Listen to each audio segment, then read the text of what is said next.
live? Hey, we're live.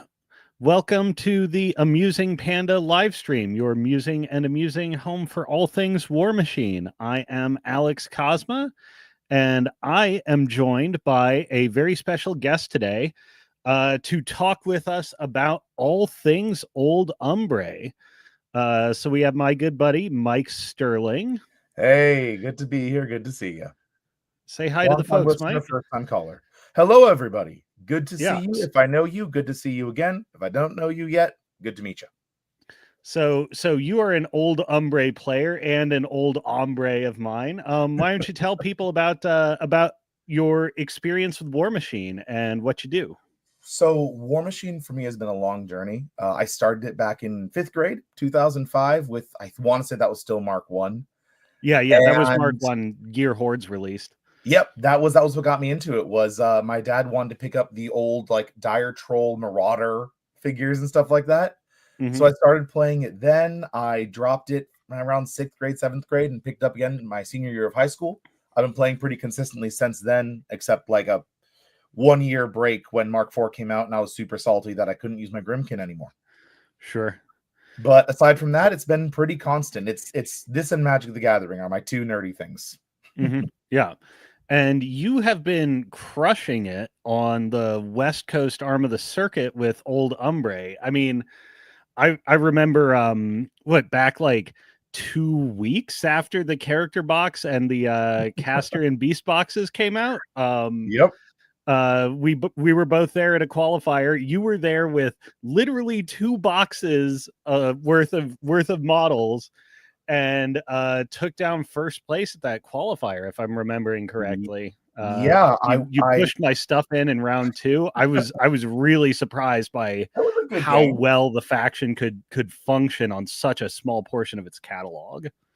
Yeah, I think I actually went I think I won 2, 3, or 4 like local steamrollers just with the character box, just the Galena and Bodon and Yana was there. Option The also ran. And also Yana's here. She's not my favorite. She's very good, but it's a deep faction. So even just having that and relying on like a very beast heavy skew, you could still get a lot of work done. And that was the most like dark horse time for them. People were like, "This army's out. What's a primeval do?" And it was a good time. It was a really good time back then. Yeah. Yeah, and the faction really has not slowed down, nor have you in just like, going all over the place. LVO, and where else were you at? I mean, anyways, every time you show up, you like, Brandon is like, oh God, I don't want to hit that again. That is the most flattering thing. He was my 2 losses at LVO. Both were such close games. One, he got the assassination with the last roll as his clock ticked over. He assassinated Max, and the other one, I was so afraid of that, I lost 8-0 on scenario on my turn because he Vargas rushed and feeded, and I can't kill that many models that turn.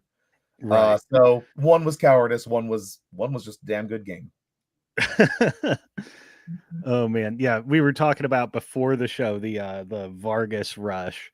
There's gonna be some old Umbrey balance conversations, but you also have some balance conversations you want to have about Gravediggers. Ooh, I think they're perfect where they are. I just had other points to make alongside our discussion with Max. We'll also be having spoilers. All right, well, let's get into it then. So there are some news and announcements this week, which is first, WTC is coming this weekend in Ronneby, Sweden. I would strongly encourage everybody to go check out the WTC website, grab the streaming schedule and the game schedule from the players packet, and if you happen to be in a conducive time zone, make some space to tune in. We're hoping to do something around that, but still don't have specific plans, even though it's like 5 days out, 4 days out. So maybe something happening here. The best plans are made. Watch the stream. Also, the GoFundMe for streaming at the WTC is still live.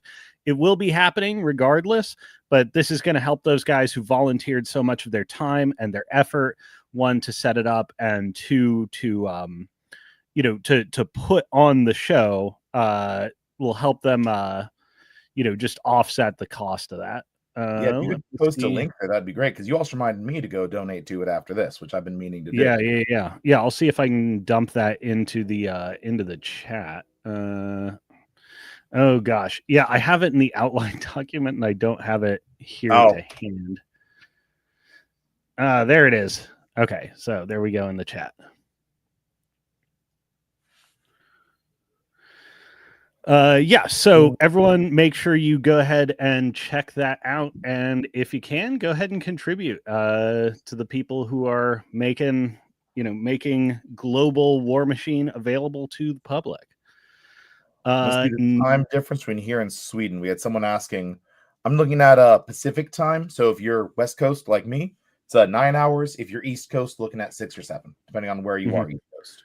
I think so. Europe also has a different daylight savings time than America, so watch out for that. I think it's happening like right before the event. Oh, our curse has spread. Thank you, Benjamin. Yeah, no kidding. But here's the thing. I'm in Arizona. Arizona doesn't do daylight savings time, and that's wonderful living here. The second I have to interact with any other time zone, it becomes a nightmare. It's rare for me to say this, but I think we should all be like Arizona. I yeah, I would be so on board for getting rid of daylight savings time across the board. But there's what is it, a metric sun? Yeah, blame the hyper rationalism of the French Enlightenment. No, yeah, there's I don't know if you know about this, but there's a weird bit of Arizona trivia, because I believe it's the Navajo Nation, very large Indian nation that takes up most of the northern portion of the state, does do daylight savings time.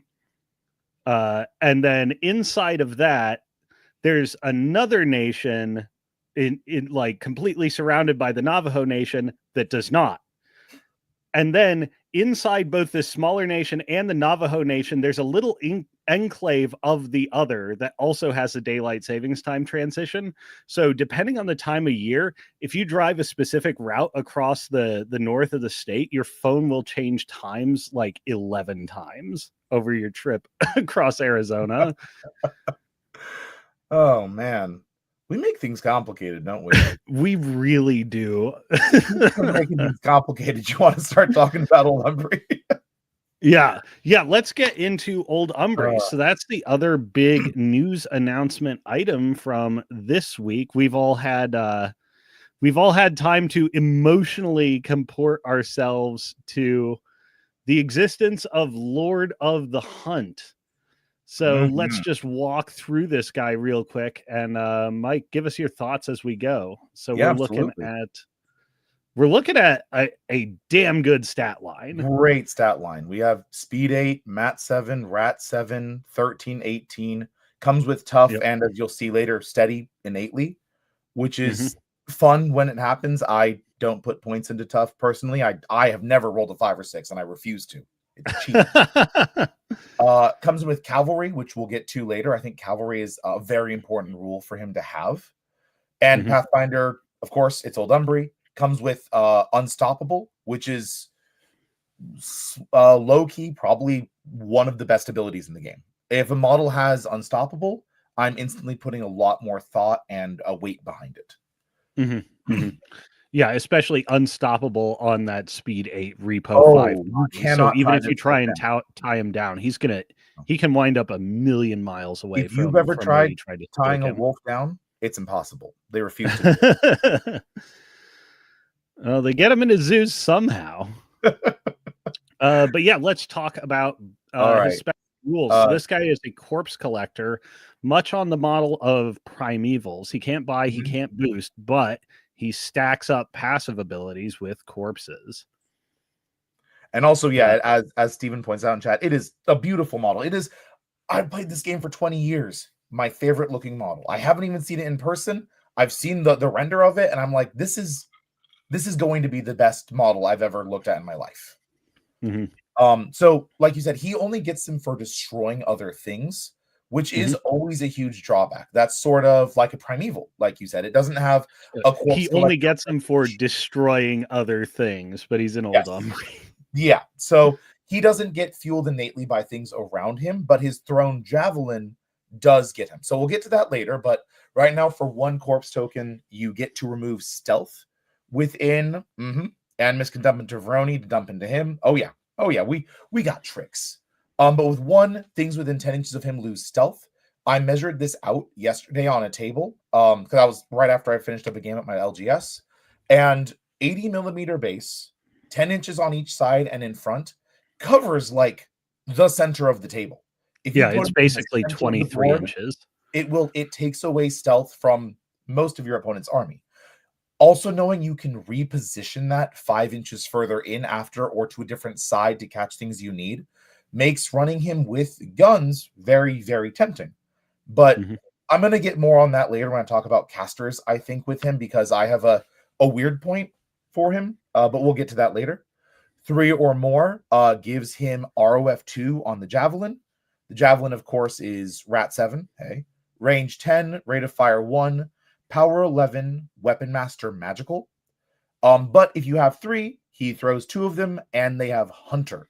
So they ignore concealment cover. Amazing ability to have, especially on someone who will be doing his role, which is picking off weak targets, softer ones that your opponents kind of want left alone, usually characters.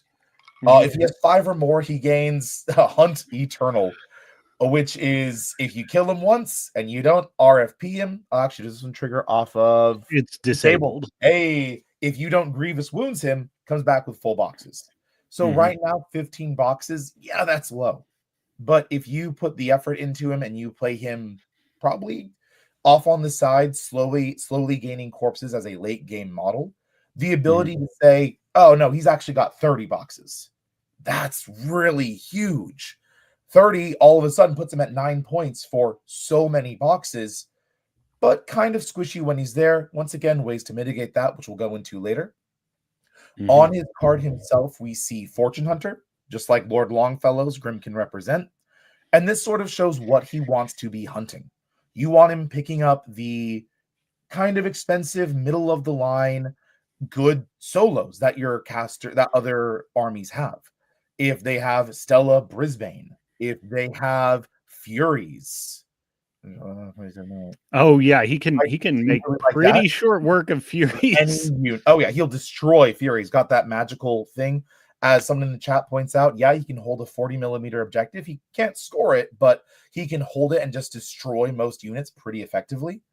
But all those high impact models, like against an Orgoth player, if they have Therian Vanek in their lists, who's always a center point model for late game in an Orgoth list, at least back when I used to play Sea Raiders competitively and for about a year and a half. If Therion was taken out early, my options got incredibly limited. Knowing that he can 18-inch threat without charging, making it up to 21, walk, throw, reposition away with 2 of these spears, he's taking out a significant amount of character solos or character units.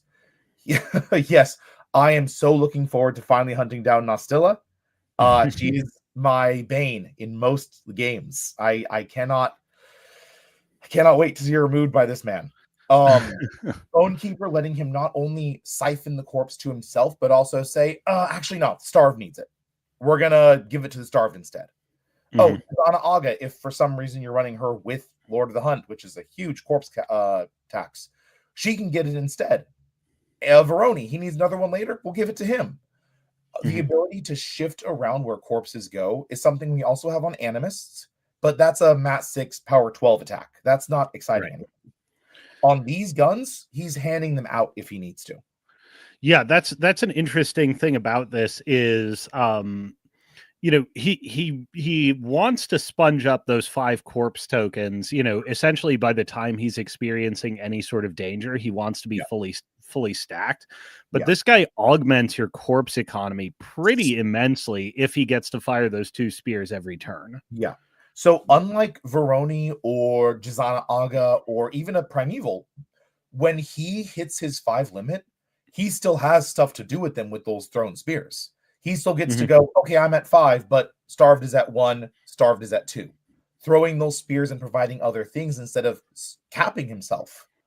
He gets to help us out in our corpse economy and our corpse spreading, which is pretty unique, but you have to get 5 on him first before you can really enjoy the benefits of that. Because you can do it early, but I think there's an order to do things, which I would love to discuss as we get further on with the model. Yeah. I mean, aside from that, please go. Yeah, go ahead, please. Aside from that, he has the Huntmaster's Axe. Blessed, nice to see it. Magical, I don't enjoy it. Oh, one more thing on the Javelin. I apologize in advance during the stream. Wicked ADHD. This will chunk through character heavies. We're not talking like it'll destroy Plugger, but he will absolutely... It'll take almost half his grid in one activation. Yes, he will clean up a damaged Plugger. He will soften up Plugger. Aklis actually is very scared of him. There are... Terrified. Aklis is so scared of this dude, although Aklis in general doesn't have that great matchups into Old Umbrey. But the benefits we can get from those thrown javelins, like taking out or damaging character heavies, is so big for us because that's a huge part of the piece trade. So the Huntmaster's Axe, it's a range 1, mat 7, power 14, magical blessed. It is what it says on the tin. You'll make an attack with it, you'll probably feel okay. It'll get you corpses. Awesome. The Direwolf Bite is where I'm actually really excited with him. Mat 7, range 1, power 15, but critical shred. Critical shred on the weapon you should be charging in with.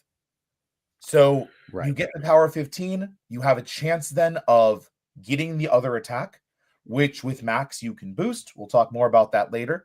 And as I practiced rolling it just last night for a demonstration, I got like 2 crit shreds in a row pretty regularly. Where I was just like, I got 1, I'll boost it. I got another, I'll boost it. Okay, I don't get another one. But generating that extra power 15 is just putting extra damage onto things. And while it is a rather low innate power 15 isn't stupendous. We come with Curse of Shadows on the rack. We come with Witchmark Totems in most lists. So you can up those numbers a little bit. Yep, the Cav charge got boosted. So you get the 3 dice on that one as well for free. So he gets to bring in a lot of potential damage output with the right casters, given his rather small totals for power. I mean, comparing this to 80mm solos like the Siege Tarrasque, which has a 16-16 that gets up to 19-19 for his 2, no, 17-17 gets up to 20-20 with his 2 claws and tusks. He also has the more powerful harpoon, but this thing will put out pretty consistent work with a much different angle than the Siege Tarrasque. I've seen people trying to compare them, and I think it is absolutely wild to try to compare the 2 models because they're operating completely different vectors and spots of the army. But one thing that I do want to say, it seems like please. Is I see a lot of people also discounting the stealth removal because they say, well, we have Raven heads and we have shepherds for guidance. But this goes into sort of like the idea of what you're using that support for in your army. And I have the controversial opinion that shearlings are not meant for every list. I don't take double shearlings. I don't take shearlings in my max list. I have them with Alessia, but that's because I want her to really sponge things up for her feet on the things. And there's a lot to be said for where we can learn to not take some support and see how that feels, see how that plays to not have 25 models, 25 points of support in your army. And just making it into, well, I can remove stealth with him and reposition him to safety later if I'm running a gun line. You also are typically running Raven Skulls in a gun line. I think this is a model that some people can try to take to offset needing to take a Raven head and instead taking Stag, or maybe not using shearlings for that. Right. I told you I'd have weird opinions on Umbrey. And this is also just so much more of a broad application than guidance. Absolutely. Like guidance is neat as an ability, but it is fundamentally limited. Yes. This essentially scales indefinitely with how dangerously this guy is willing to live. Yes. If you just want stealth removed from a deck of this battle group and you do not care that Lord of Hunt lives after that, get him in there. Charge in something, reposition 5, remove stealth from everything in that bubble. He'll die next turn, but it's probably enough also that he did that. He died. If you have corpse tokens on him at that point, because you fast fueled him, he will be difficult to kill with his 30 boxes. More difficult to kill. So he'll act as a really effective speed bump. I think worst case scenario, he removes stealth and then dies, but is happy for doing that. Well, yeah, especially if he forces the opponent to double commit because he just full healed through one. Yeah. He does also have that benefit. I think Lord of the Hunt brings a lot of interesting things. I think there's definitely some casters that will play him better. Obviously, Bodon increasing his general output is great. Being able to, grab damage onto this guy under your feet is pretty cool. He's a sponge for it, but I think there are better things to use for shields in the faction for his feet because you typically want these out on the flank. Right. I think Bodon does some interesting things, mostly being insight. But there's also a really cute synergy with his feet where you can, I believe if I read the rules right, feet with Bodon, have 4 corpses on Lord of the Hunt, last word trigger, kill something, get the last corpse, heal. So if you only have God, that's annoying. Have that last chance on feet turn. Yeah, insight makes everything good. The only rough thing about Bodon is that he's an old man. He's Sauron. He'll die to a punch. I have to check this just to see the sequencing because I was just thinking in my head, it's really annoying when he has that full heal ability and he has tough no knockdown. So like you may burn like 1 in 3 times you have to burn an extra attack to get him to even proc it, which can be backbreaking. I just have to read the you can go tough you can go tough check, last word, pass or not, collect the corpse, full heal, go again. Yes. Like, oh God. That's so wretched. He is one of the coolest things for Bodon, and I say that as a Bodon not appreciator. Bodon is my least played caster of the faction. I've never been an insight caster player. I get assassinated every time. And I'm bad about that. I can admit it. So Bodon is not my cup of tea. Well, Bodon also has so many like carve outs and little niche things on his call to sacrifice ability. Like it's not as comprehensive a cover as one might expect. It doesn't protect you from any special attacks. It doesn't protect you from power attacks, and it doesn't protect you from spells. That's a pretty big list of carve-outs for somebody who's 14-14. One of the times I played Bodon, I made a little fort around him of like the Chosen of the Witch, the Hounds. This was pretty early on. And then someone used one of their heavies to throw him out of Fort Kickass. And then my old man splatted on the ground. Yeah. Turns out that'll get him dead. You can just pick up Bodon and chuck him over your shoulder. Yep. Oh, good Lord.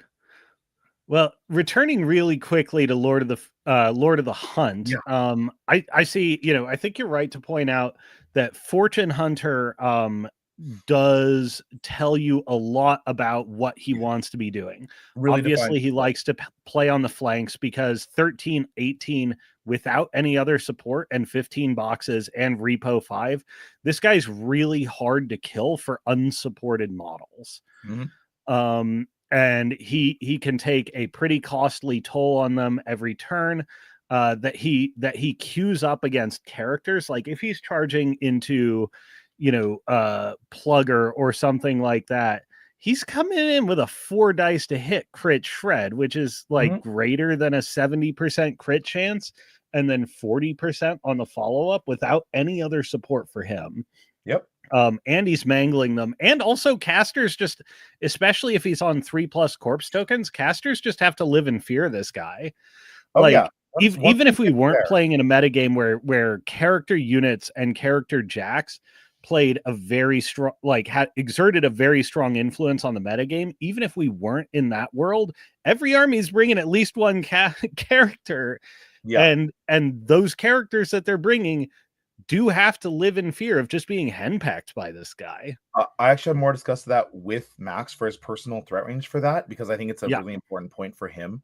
But every WTC list with Signar or Gravediggers had Black 13th. Most of them had Black 13th and Rowdies. Not most, maybe about half that I saw. So being able to be like, these are 6 models that you paid 17 or 16 points for, that this guy will remove 2 of a turn if you give me the chance. Now, also ignoring cover helps against the Rowdies for digging in. He's going to get your character models if you let him, but he will also, if you charge him with a unit of like Slayers, just regular Slayers, they're going to on average hit, and on average will take this dude out. Each one doing 7 damage, 7, 14, 21. If he's not on 5 corpses, he will get killed by things that charge him. I think Plugger charging him kills him in 2 attacks if he doesn't have the corpses. Right. Like he is super squishy for things that are meant to crack armor. But if my opponent's like, oh no, I need to put wow, I can't think of something that won't kill him on the charge actually. Any sort of dedicated unit. But if it's small range shooting from a distance, if it's something where I can body block him on the way in with Ursins, with Wardens, with Chosen, with Heavies, because this dude is not getting in the fight turn 1, 2, or 3. He is throwing javelins and repoing away. But turn 4, 5, 6, where a lot of what my opponents can do that will kill him have been taken out by the rest of my army, and he just gets to run aside of the table, especially when he's sitting at effectively 30 boxes by that point, which he definitely should be on turn 4, 5, 6. Late game, this guy is going to be a menace. Right. Well, and that's I think where this model, like, you know, I think his niche just on his offensive capabilities and how he plays on the edges of the board quite well. You know, like Marauder Crew will take this guy out if they can come to grips with him, but they're really going to struggle with that. Will. Yeah. Like he's one of their least favorite things to try and fight is this hit and run shooter that's just taking them and taking them and taking them. Your Marauder less than 15 normally? Yeah, much less. Oh, cool. Then I will be 15 inches away every time. Yep. Yeah, I think you know where this model starts to have balance concerns is like it boils down to one thing, which is how many times this 5 corpse, like how many times Hunt Eternal goes off in the game. I think if it's 1, this model's like fine, Pretty not cool. not a problem, merely powerful. When if it's 2 plus, it's like we're having problems now.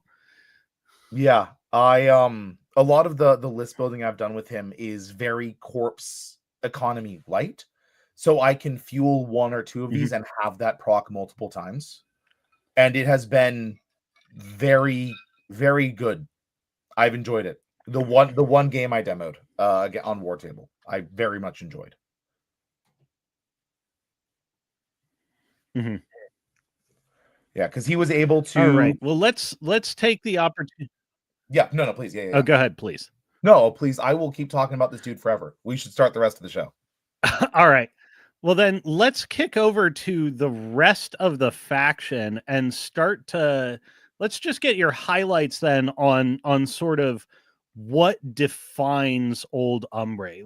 Like to your mind as a player, I think a lot of people will think crazy damage, long threat ranges, it's painted red, it's basically circle. I mean, how would you characterize the faction, you know, having spent months and months with it and being one of the faction thought leaders?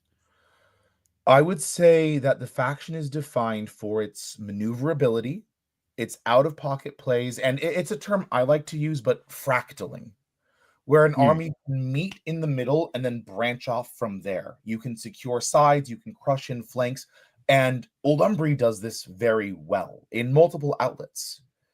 If we're looking at game rules that they're defined by, it's corpse economy, it is several instances of reposition, and it is the sort of strength that is like cast iron. I used to work with a lot of metals in my old job, and cast iron is extremely hard, but also very brittle.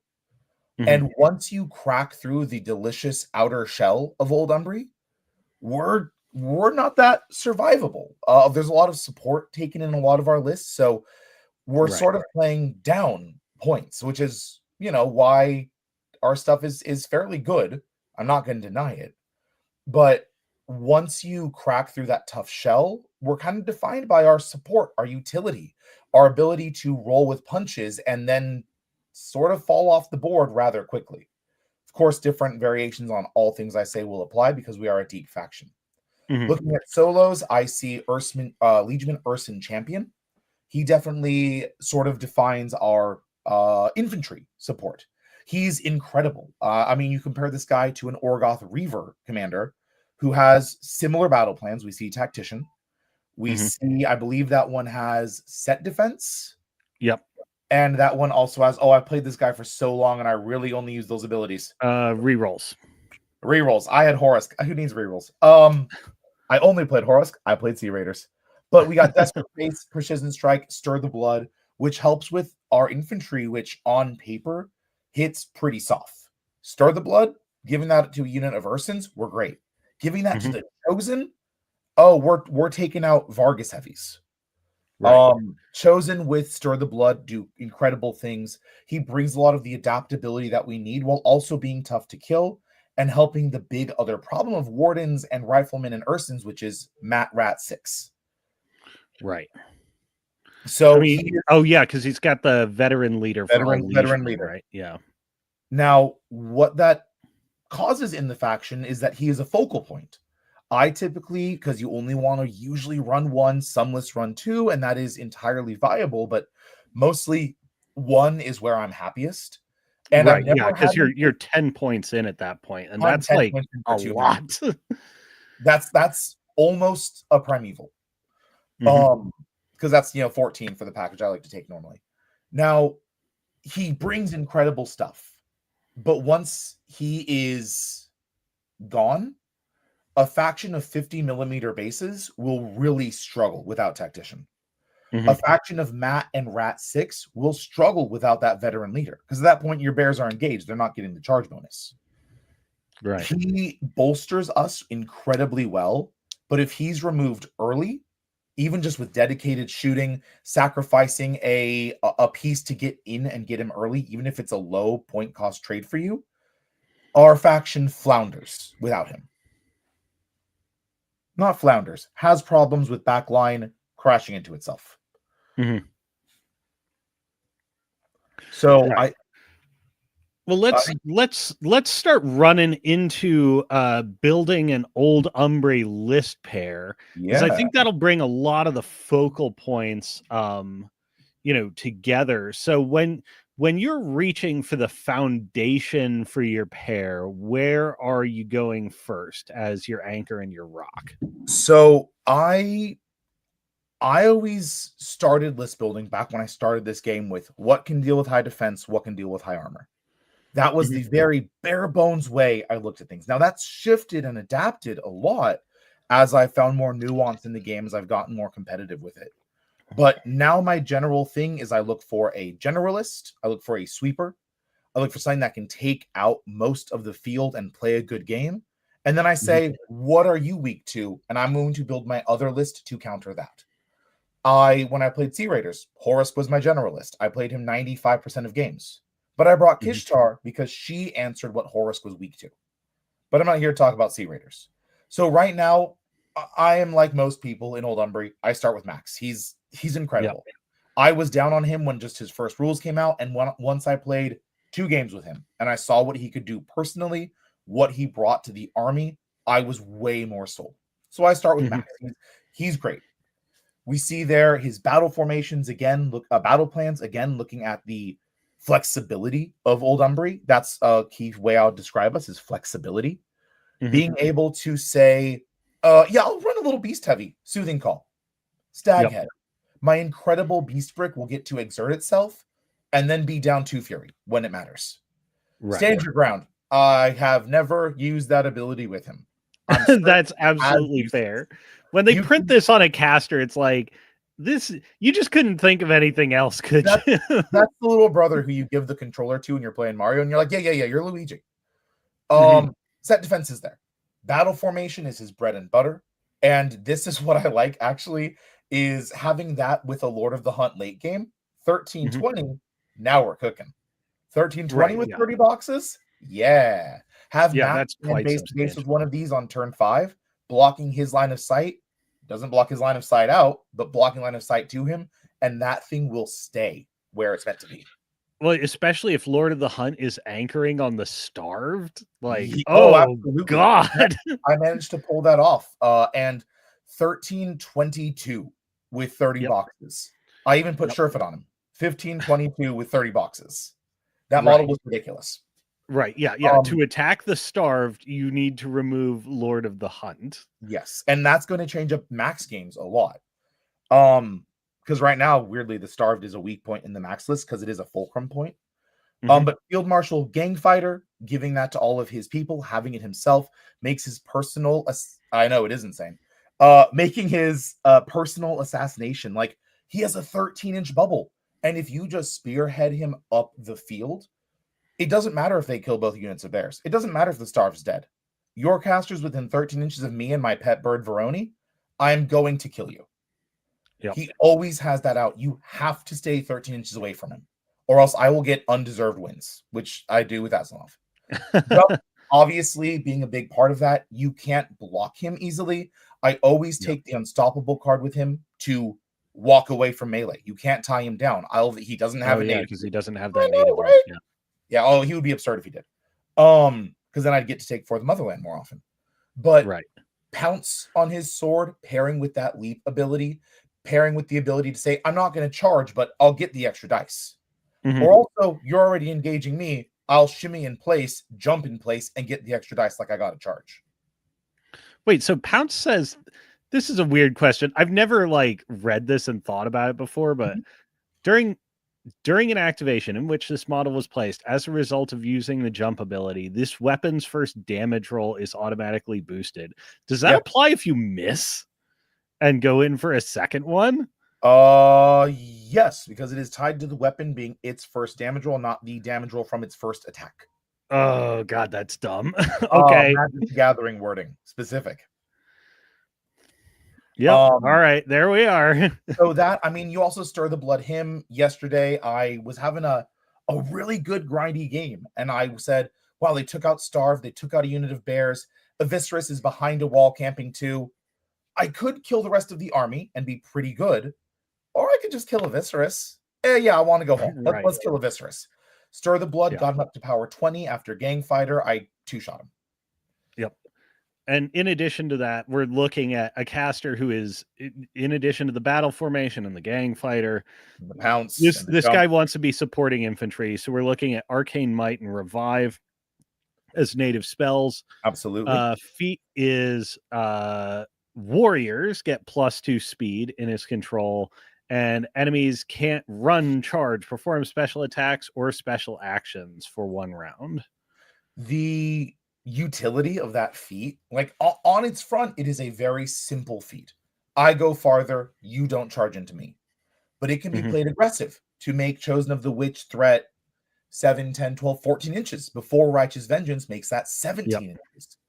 It can make your shifted, if they've come out already, the apexes, like the Lupine apexes, threat 6, 9, 10, 12, 14 with Bloodthirst from the Shearlings.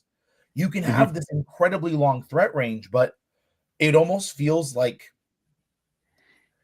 a higher capacity game, like a really tough opponent will not just be like, then I'll be 13 inches away and make you feat. Because then I'll feat. I'll do it. I'll take that. But the utility from his feet comes in the fact that I can also walk him up to 12 inches from your heavies and say, I'm way safer than I should be. You can't charge me. Now, you can't charge me. You can't trample. You're just stuck. You can't run to contest. You are stuck. If you remember old Magnus's feat, where it was just like, no, you can't come this way. Yeah, Magnus too. Way, where you're just like, no, you're stuck in the sand. You have to walk towards me respectfully. And when you get here, you can't smite. like the Tempest Coursers. You can't combo strike. You can't fuel up your jacks with the assist from units. Yep. The amount of things he conveniently shuts off is great. And then you always hit your opponent with, also, they can't run. You can't even run to contest in here. You can't run to get out of the way. You have to walk respectfully. Thank you. Right. And it's great.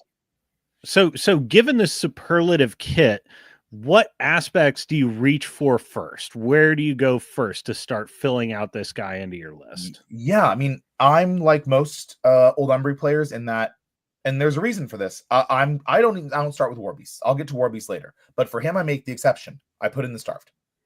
First thing, I put in the Starved. Right.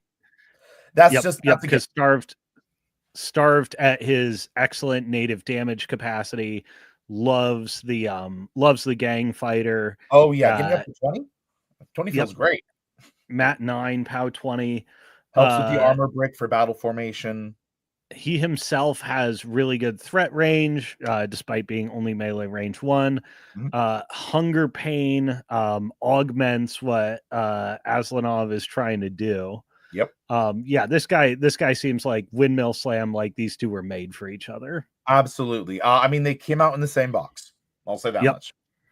Also, Rage Fuel, putting it up on Aslanov sometimes, being like, if your heavy gets in here, I'll hit you with a power 18 hit, is conveniently like, I've taken off the arm of a Jack that was hitting me. It was already damaged, and I just went Cortex and right arm are gone now. That Jack's assassination run ended. It's tough. It's expensive to put on him, but it is something that a lot of players will forget about. It also lets you walk away from not walk away from the thing hitting you, but walk away from potential other threat ranges. Walk into where guns are for later. It's big with him. But because unlike hyper aggressive effects, this is just toward. Yes. So you essentially you can't ever be going away from it, but you only have to wind up, closer than you began. But lateral movement gives you a lot of options there to dodge or body block with the thing that just came for you. Exactly. Or you get into a spot where a unit charges you and you walk out of the melee range of the other members of that unit by walking towards the other guy. Oh, those two can't hit me now. Starved, great. 10 out of 10, no notes. All right. Well, let's move on. So usually you don't start with the battle group, but this guy's just such an obvious in. Where are we going next? So I then look at the units. Sorry, solos, we'll get to you later and I'll explain why. I go Urson. That's the first start for him. It's tough not to start a lot of lists that way. They do something unique for the army, which is they take hits in the middle of the table. Yeah. None of their other units do that except for maybe the Chosen. These guys are uniquely tanky. Like this. And because everything in here is saying, let's just take that native high armor stat with unyielding and stack it even higher. Absolutely. Also, we've got good speed. We kind of have guns, and we have decent enough power. Those guns, that's not a gun. That is a range 6 melee attack, and it rules. Yeah. Anything 6 inches and under for range. That's usually how it goes. Yep. So I start with those, and then I think about what I want to be doing with the rest of the army. So for this iteration, I wanted to make sure I could fuel the Starved. I don't want to use Lucky Penny on the Starved. I like holding that for when Maxim has to take out a Colossal on his own. Get dunked on Hellraiser. Can do. Oh, yeah. I had 2 left. So, I also had the help of, I think, a few other models in there. But I like to then start off with a unit of Legionman Wardens. They are going to be our typical corpses. They are going to be able to body block, to become shifted. I've recently, because of some WTC lists, I started trying Chosen of the Witch with him. I haven't gone back. Chosen of the Witch provide exactly what I was looking for in that list, which is a hard-hitting spear point. They get to run up alongside the unit of bears, benefiting from battle formation where they can, and if an opponent shoots a bear on the way in, that unit gets to go up. And this is a unit that will trade up every time. Coming in at power 17 with Stir the Blood and Stir the Blood, they are going to keep things out. You can boost the Nightfall one to get a critical decap. Awesome. Oh yeah, because you can just boost with arcane power. Yeah, Arcane Might's great. It's good. It's awesome. I love it. Oh. Now, obviously the Chosen having a Sacred Ward, having a little bit of spell tech immunity is cool, but these fools will die on the way in, and even when they're in, Mechanothralls enjoy beating Chosen of the Witch into the dirt. I think that a lot of things, like once you get past the native defense 14, armor 17, 10 boxes is fine. It's what you expect. But that's where I'm at with them. I don't know how I feel about poor Zenith. Range 1, no cool ability. Flame Burst is kind of just there. Oh, my poor girl. Flame Burst is up there for one of the least useful abilities ever printed. Yeah. It's cool when you get it to trigger on like an 80 millimeter thing and light everything within an inch of that.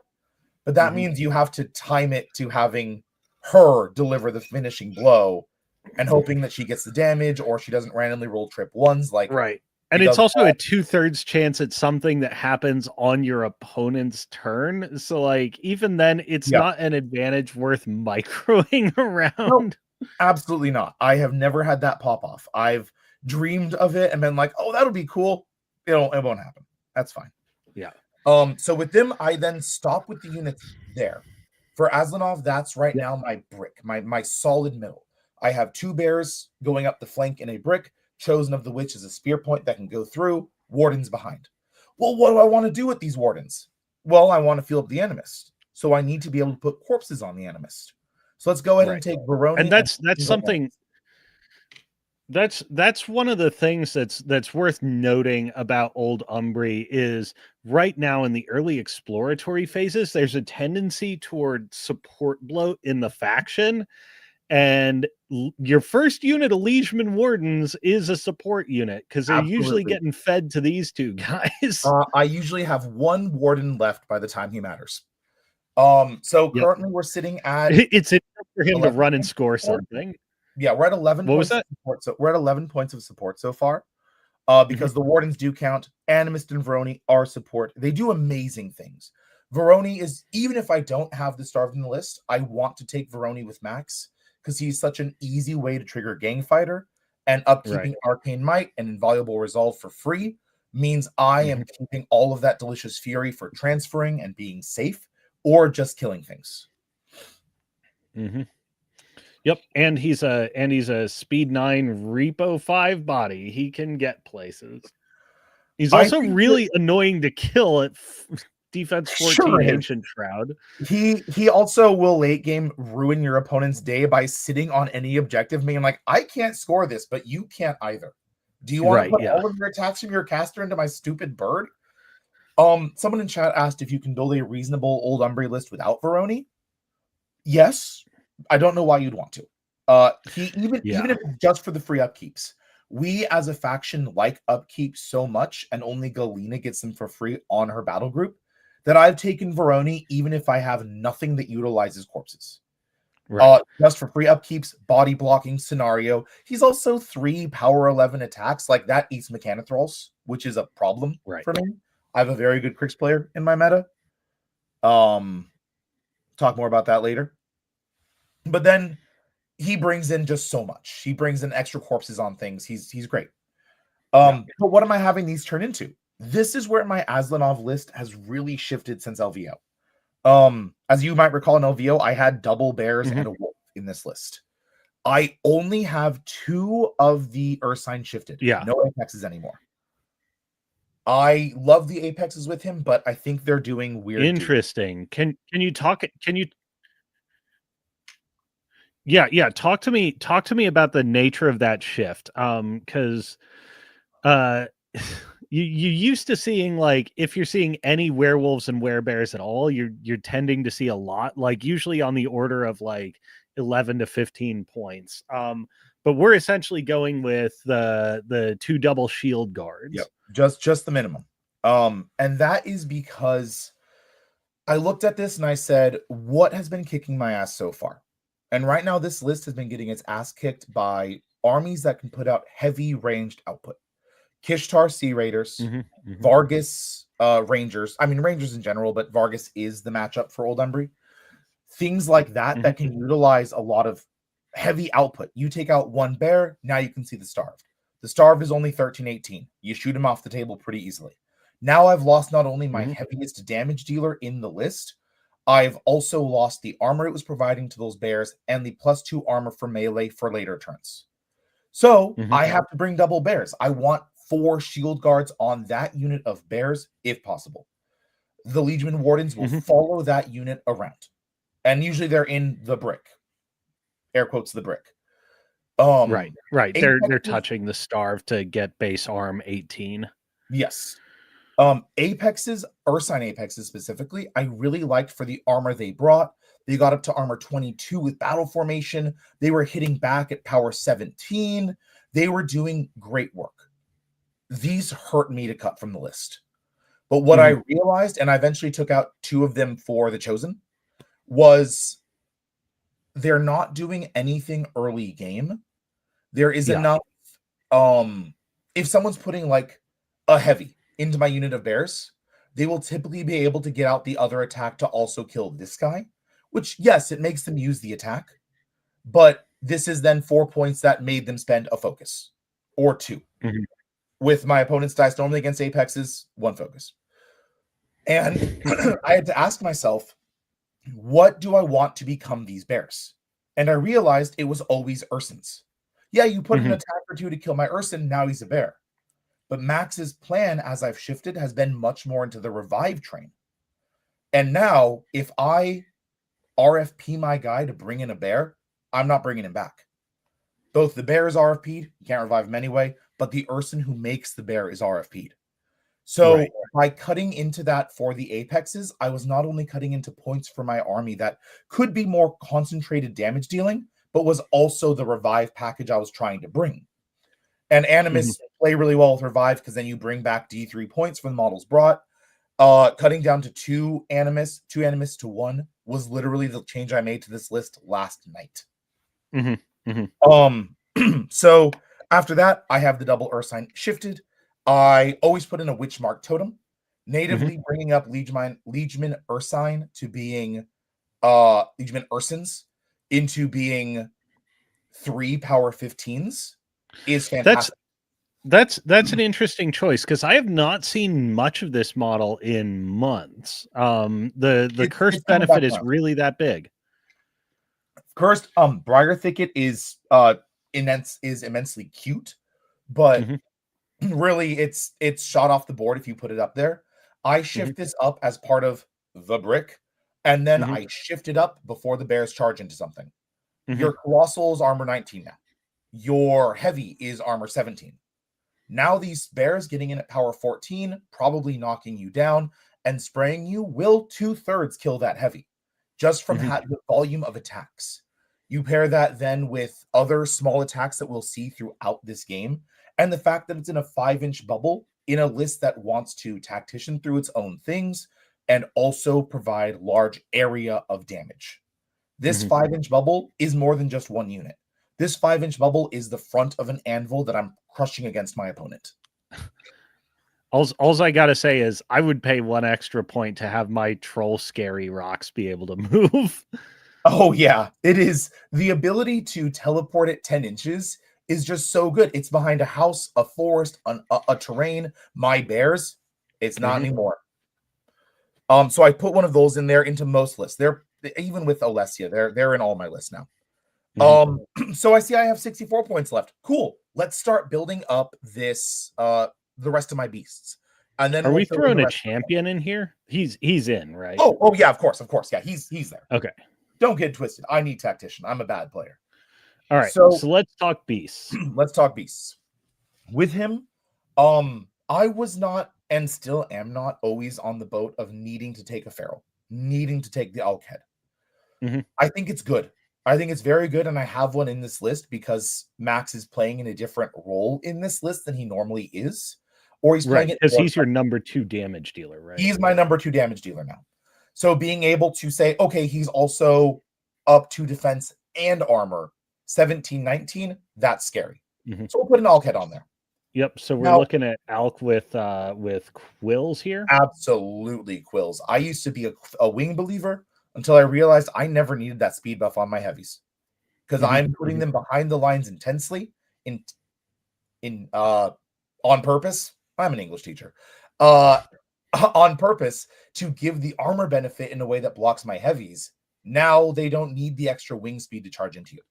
Spiny growth gets me up to 17-21 against melee if I'm there, 15-21 if it's not against melee. That's officially getting into ridiculous territories. Yeah, and the Feral also affords you the benefit of, if Aslanov wants to keep himself safe, he's actually not leaning on any of his other battle group. This Feral can just follow him around. And that is so it's actually it's a tool to make him significantly tougher and untether him from your formation. Yeah, and as Jay Beatnik brought up in chat, yeah, I'm counterpunching with my beasts. My beasts never are the first wave. They clean up after the bears. Another point that I've recently landed on in this list that I was testing initially that I've been so happy with is Strix. I really like Strix with Aslanov. Yeah. Strix with Aslanov is game changing. And that also leads into that. How do I keep my second beater heavy? If your second beater is the caster, the ability to kill something and then sprint away back to the safety of your Ulk. And then if you have the Fury, you put up Spiny Growth. If not, you're pretty safe where you are. I have lost games because I left the Strix out of control when I killed a heavy. And then gone, I can't sprint away. I'll reposition behind this house. You still killed me. If I had been 3 inches farther away, I would have been totally safe. The ability to kill something and then get that far away is incredible. And Aslanov patches up the Strix's biggest weakness, which is that native damage. Innate Philo-Fisted. Power 16, 15, 15. I'm not excited about that. I've played him in a few other lists. He's not great. Not for my opinion. But up to 18, 17, 17, we're cooking. Yeah, especially with a 20 on the charge as an option too. Yep, you could brutal charge them up to 20, which is great.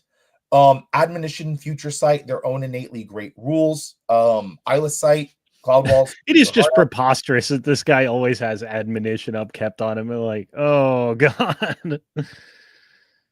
I do not find using a command card for Repo and Aslanov after sprint to be very good. I'm usually where I need to be. I also find it to be against the rules because both reposition and sprint immediately end your activation after they resolve.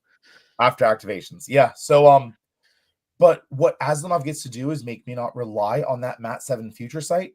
He also, what Strix brings against particularly the Vargas matchup, is they need to use their Rock Wall to stop me from combo pitching away their Armor 27 heavy. Oh, yeah, that's a fair point. If your point is that you can contest this with your Armor 27 heavy, no, you cannot. I will get him away. I'll get this point.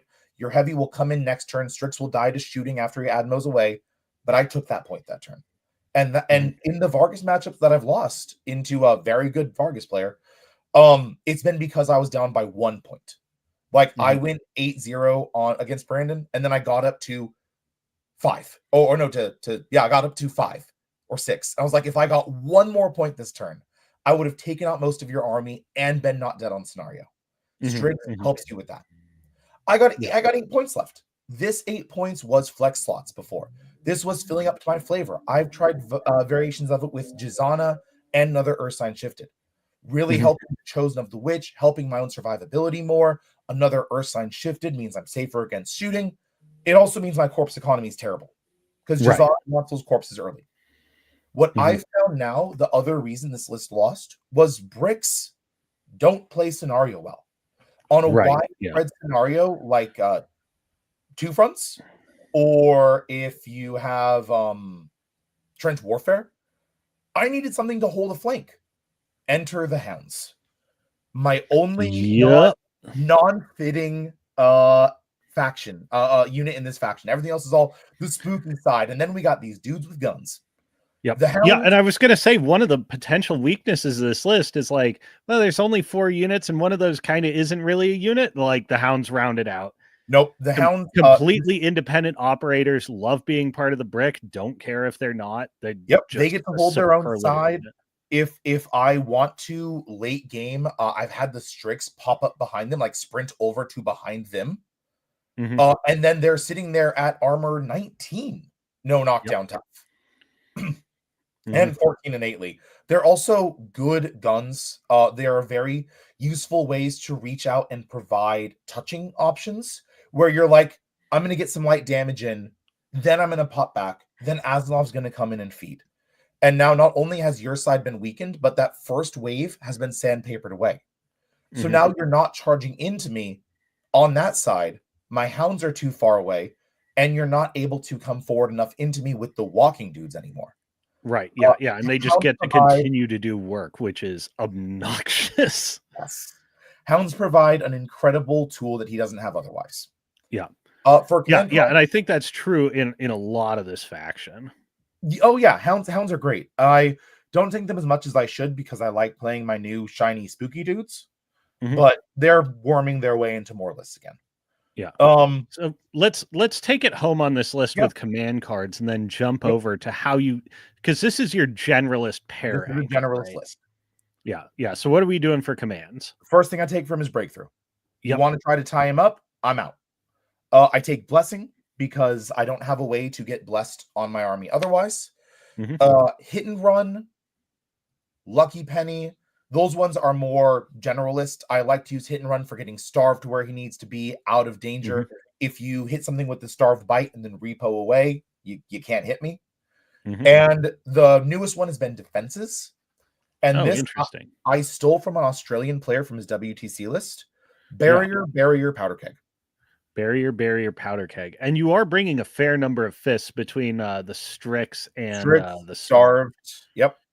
Yeah, so this is in a sense Sapper built into the list, and then this gets me 1 barrier if I'm going first, 2 if I'm going second, and then the ability to say, okay, well, your wall's gone.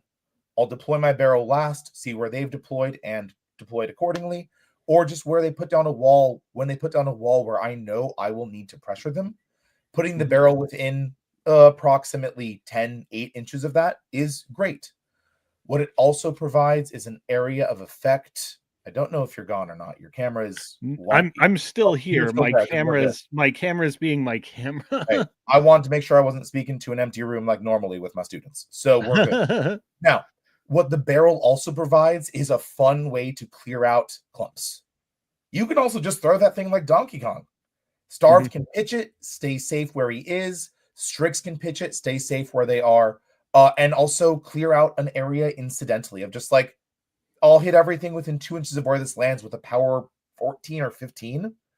It'll clear out crowds, which this list can otherwise have problems with, is just people jamming me up. My liegemen won't care as much about being hit with that blast. They'll hurt. It'll hurt them. But I'll heal them. They'll have invaluable resolve. They'll have battle formation. But those mechanothralls you put up to... my regular opponent's a Grix player. You'll forgive me. But those like light dudes you put up to jam me with, they're not making it out of this. And that's been a really fun use of that barrel, is as an extra ranged attack or built-in pepper. Right, exactly. All right. Well, while I'm rebooting my camera for the second time, let's go ahead and save this and move on to your second force. So this is much more your specialist. Yep, this is my specialist. Yeah, what are you looking for in a specialist fixer to be a partner to Aslanov there? So what I saw with Aslanov as I played him was what got him killed was really tough swarm armies. Being able to, again, you're going to hear the example, mechanothralls, immortals, things that are going to just jam me up in a way that I can't force through a scenario win. If you're able to consistently bring them back, if you're able to just out damage me, which, Necrofacto can do. If you are playing like, ironically, another Aslanov list, this is almost sort of a decent drop into him. If you are struggling with the other, Sea Raiders. I played this on War Table recently against a Sea Raiders player with Horus, and I feel it actually performed damn well for how the list actually looks. So without any further ado, it's Olesia. Oh, interesting. You really have changed up your pair a lot since Vegas. You were expecting Galena, weren't you?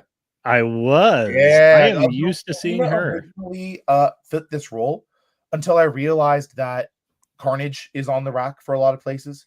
A lot of Mhm. people are bringing in defense fixing, like ways to increase their accuracy, their mat. Right. So Yeah, to play, you're getting caught in the metagame crossfire of Kythos and yeah, Zadaroth being major forces this year. exactly. So I found Galena, who is actually my favorite caster in the faction. She is my comfort and my safety drop.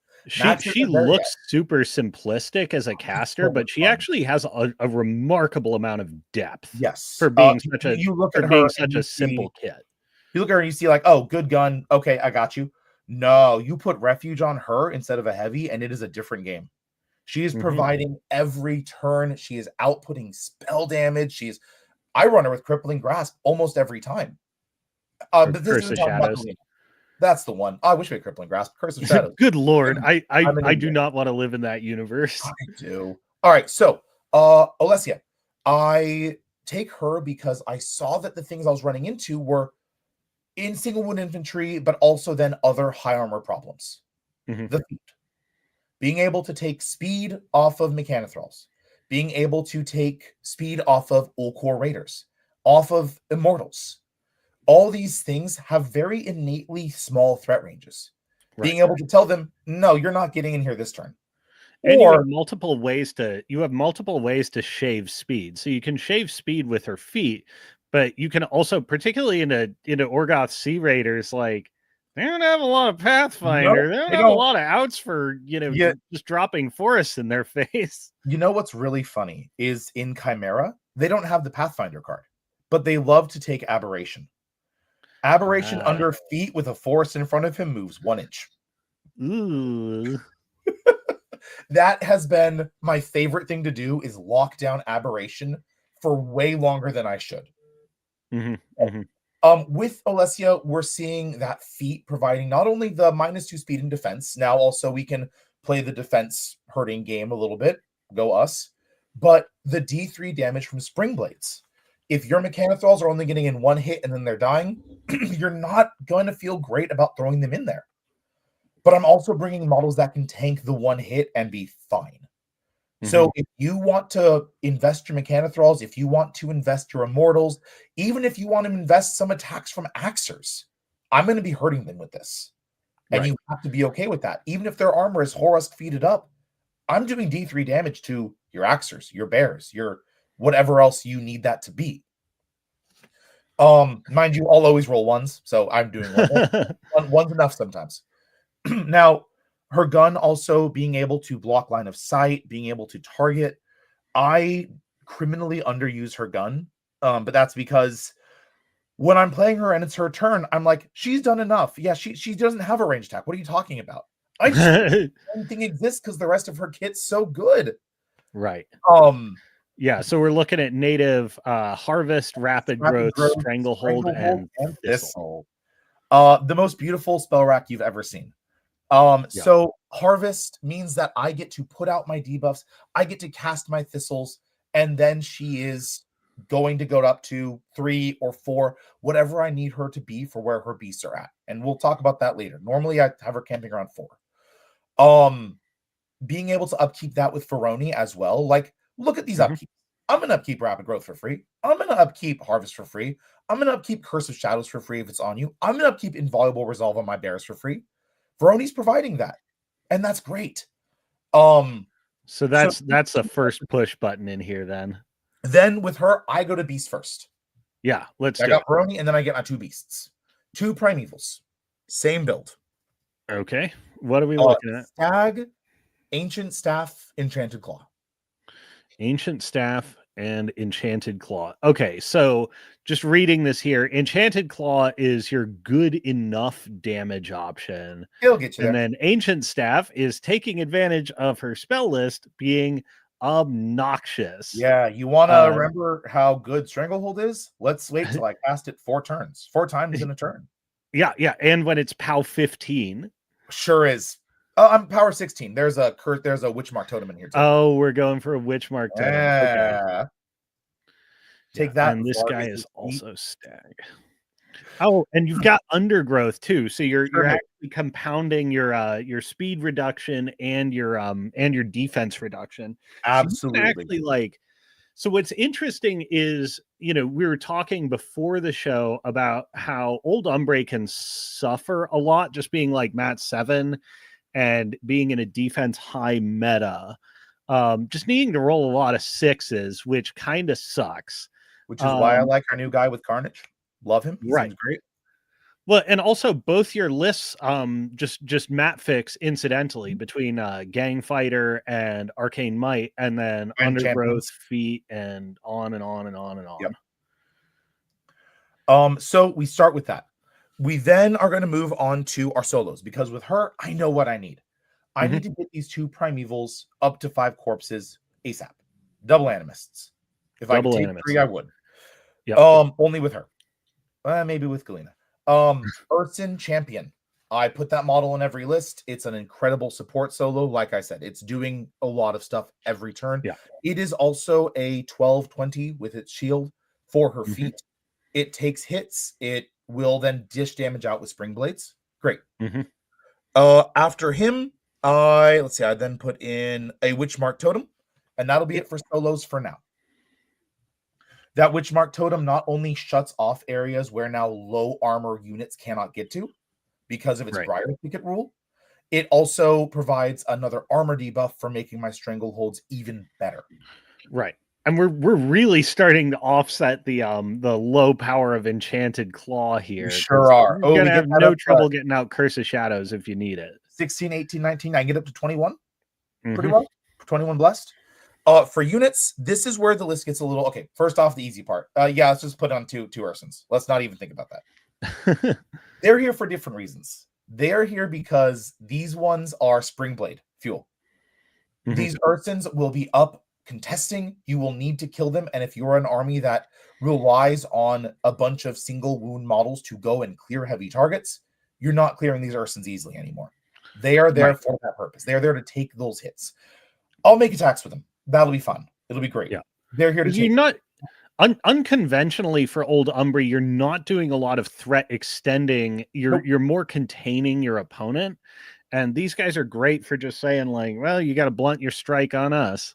Yep. And that's what they're there for. Speaking of blunting the strike, let's get in that support unit of Wardens.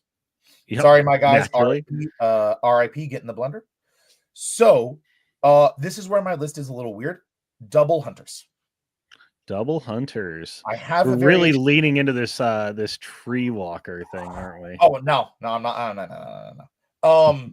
We're not going crazy. I don't take a prime list. I never take prime lists. I'll say it. I don't think they're good. I think Charge of the Stag is cute, Tree Walker's cute, and Prowl's cute, and 3 cute rules isn't making me take your model. Yep. So those Double Hunters, though, they are no tough RFP shots. And they're Rat 7 if they're hanging out near your champion. And if I have the Witchmark Totem, they're power 13. If I put Curse of Shadows on something, like, say, a unit of Axers, they're power 15 with shots that RFP.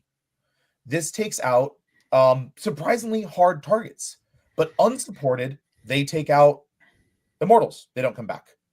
Mechanicals, they don't come back. Bears, they don't come back.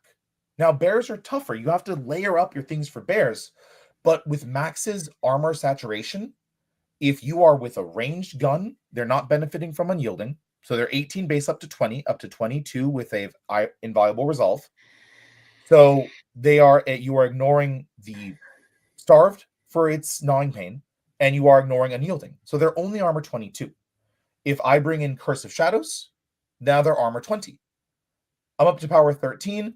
If I manage to focus fire and take out a bear, and then I repo away with a repositioned card on one of them, or they're just there to take hits, that's fine. That bear is RFP'd. Maxim's big thing with the bears is their survivability. It's why you see so many WTC players taking Max with Nostella. Double revive every turn. But being able to RFP with them is great. And also Inviolable Resolve's only on one unit. So really your dice off 5 on the other unit. Because they have such a good range, you deploy them both roughly in the middle, and they shift to wherever they need to be against a brick. Go against the one that doesn't have Invaluable Resolve. Dice off 5, you'll on average take out 1-2 bears if you've softened them up earlier. Like, say, with some Thistles. Thistle's very good. People should play it. Put out that forest early and just bank shots near it with it. Right. Yeah, because you're looking at POW 11s, Totem up to 12s, Primevals up to 14s with nothing else going on. And it's just boosted to hit and damage. Yeah, power 14 boosted is awesome on a Geomancy gun. Like, range 8 is a bummer, but whatever. I'll live. So then I see we have 20 points left. So let's build into what I actually love as my favorite part of the faction that I don't get to play with Aslanov. Let's put in some shifters. Let's put in some shifters real quick. I run because you're actually bringing sufficient bodies that aren't being fed to your corpse economy right away. Like your hunters actually get to do a lot.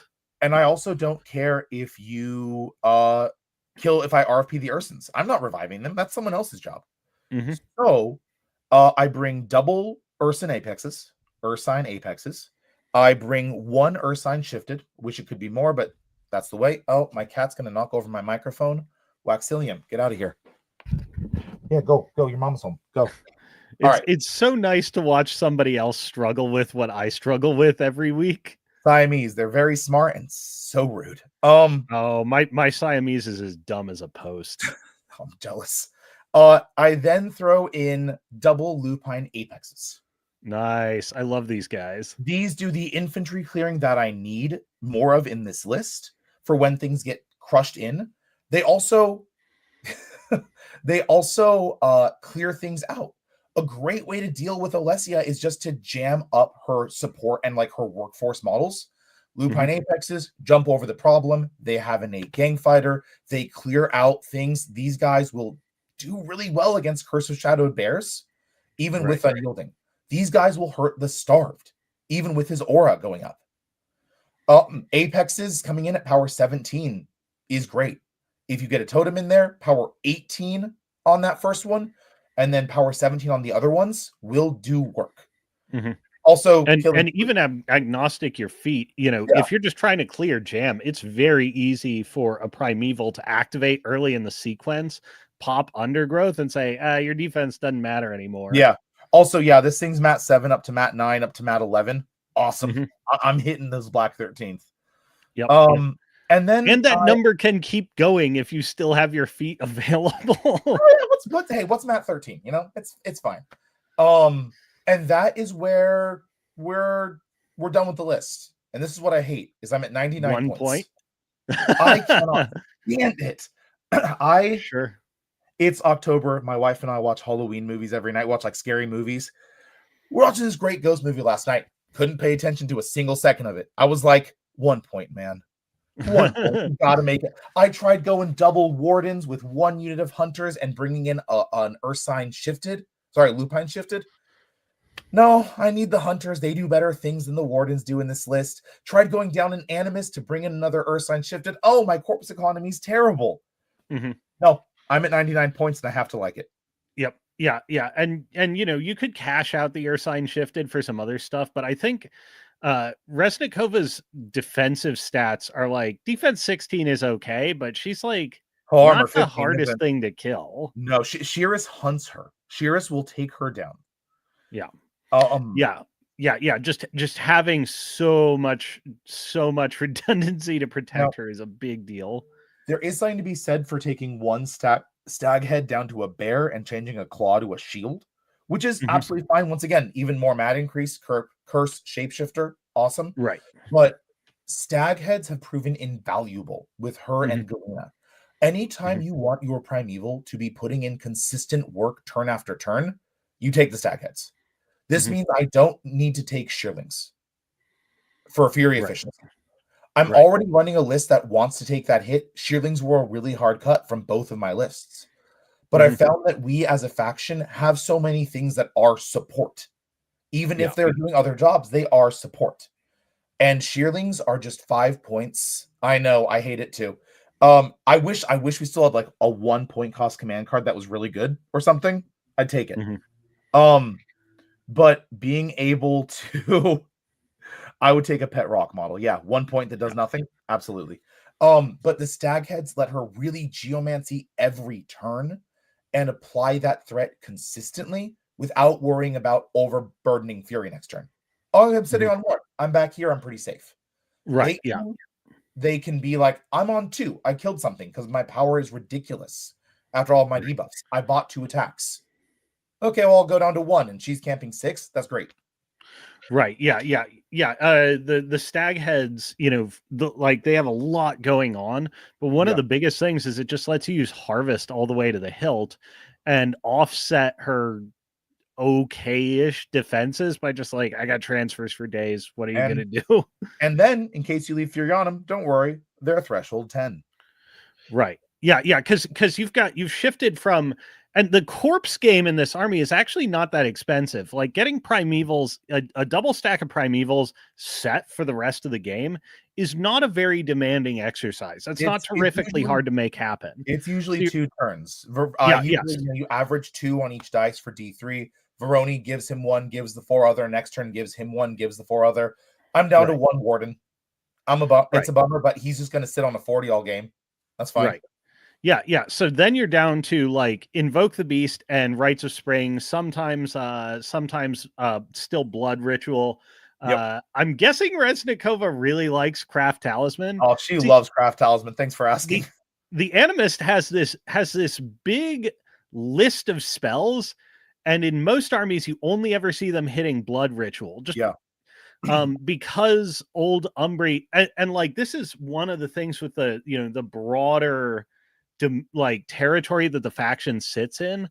A lot of old Umbrey lists that are out there in the Wild West period that we're in with the faction tend to be over supported because they're demanding too much support in their selections.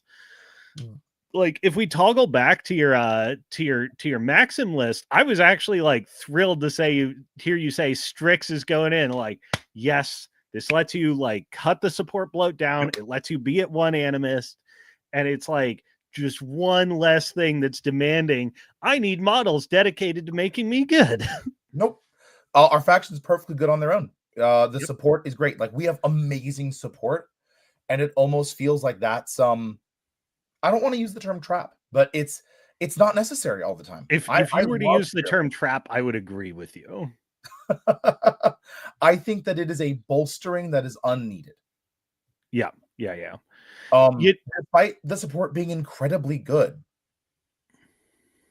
But then also speaking of, you were talking about the Strix for its corpse economy. Every list that I have double Lord of the Hunts, because I think I have 5 lists with double Lord of the Hunt right now. I make too many lists. I make too many lists. It always starts with starved Strix because now my corpse economy is not taxed. If I want to go really weird, I don't take the starved, but what do I pop the shifters out of? I pop them out of riflemen. Yep. Jay Beatnik, I invite you to see that this army has 21 models to pop them out of. You can even pop them out of the animist if you're feeling crazy. I will always back pocket an animist turning into a lupine apex. Can he the other one pops it into one? No, they do it to the other one. Oh, okay. Oh yeah, because you still want the shifted to have a full activation. Yes. Technically, they can do it to themselves, but you want it to activate. So yeah, being able to like pop the other animist either for blood ritual late game or into another a lupine apex to clear out some blockage is great. One of my favorite things is when you roll like 2s and even a 3 sometimes for the spring blades damage, and they finally kill a bear, only to have it become an angrier, larger bear. Yep. And then they're like, "Well, my 8-box model is going to die the next time it hits you," and I'm like, "Sorry, man, that's your turn. You chose to take those attacks. Like, why are you hitting yourself?" So that's the bears come out of bears, the apexes come out of hunters. Yeah. So I just had a thought about the pet rock thing. Yeah. Like, oh, I'm playing a faction that does have 1-point pet rocks. You do. But when I'm when I'm putting them on the table, I've started to be like, where do I deploy my liabilities? Because these are just fixed charge anchors and fixed ability triggers that you have to lay out for your opponent. And I'm like, I don't like doing this. But can I just pay 1 point to have magic weapon and not put the model down? I don't care about cursed. I bet Kyrax loves to see an easy warpath trigger right there. Oh, I had a game against Kyrax against Tyson where I realized I had deployed my stone wrong by millimeters and he could like proc to get the whole chain going. So I started channeling as many spells as I could through it, hoping to kill it. 1 damage. No, 1 damage. Come on. No, yeah. I left that sucker on 1 hit point. I don't know. Graphic has Warpath, and Kyrax has his feat Avalanche of Steel. Before I get called on it, I know my models. So for command cards, yeah, let's take it home with command cards. Breakthrough. I'm a sucker for breakthrough. It doesn't help with the apexes, but it helps her get away. It helps your primeval get away. I love it. I will also note both the casters you're playing are speed 6 and have a 5-inch walk that they just get for free. It's a 5-inch place. Thank you so much. Yeah, I know what I'm into. No, but this is great because she de facto has teleport. Absolutely, and you can do it before or after you move. It keeps her so safe. So breakthrough, amazing. I take For the Motherland in this list, not in my match. This is here for bears for extra Spring Blades damage against certain things. And because when people play against Max, they bring Silence of Death. It's their damage buff. They're going to take it. So with her, they don't see the armor as necessarily. They don't take it. I take Hit and Run because you can also do that for her. Yep. You can make. She's got 8 inches of get out of jail free if she wants it. Fantastic. It's gone forever. Goodbye. Oh my god. This desktop app drives me nuts. There we go. I always take Lucky Penny. Yep. Yeah, you absolutely would for her. Yep, because I need another Thistle. Well, I'm glad I Lucky Pennied earlier this turn. And then I take Sapper because the amount of time people will be like, I'll simply hide my heavy behind a wall, and now you'll miss your Geomancy. First off, I somehow always miss those 10s.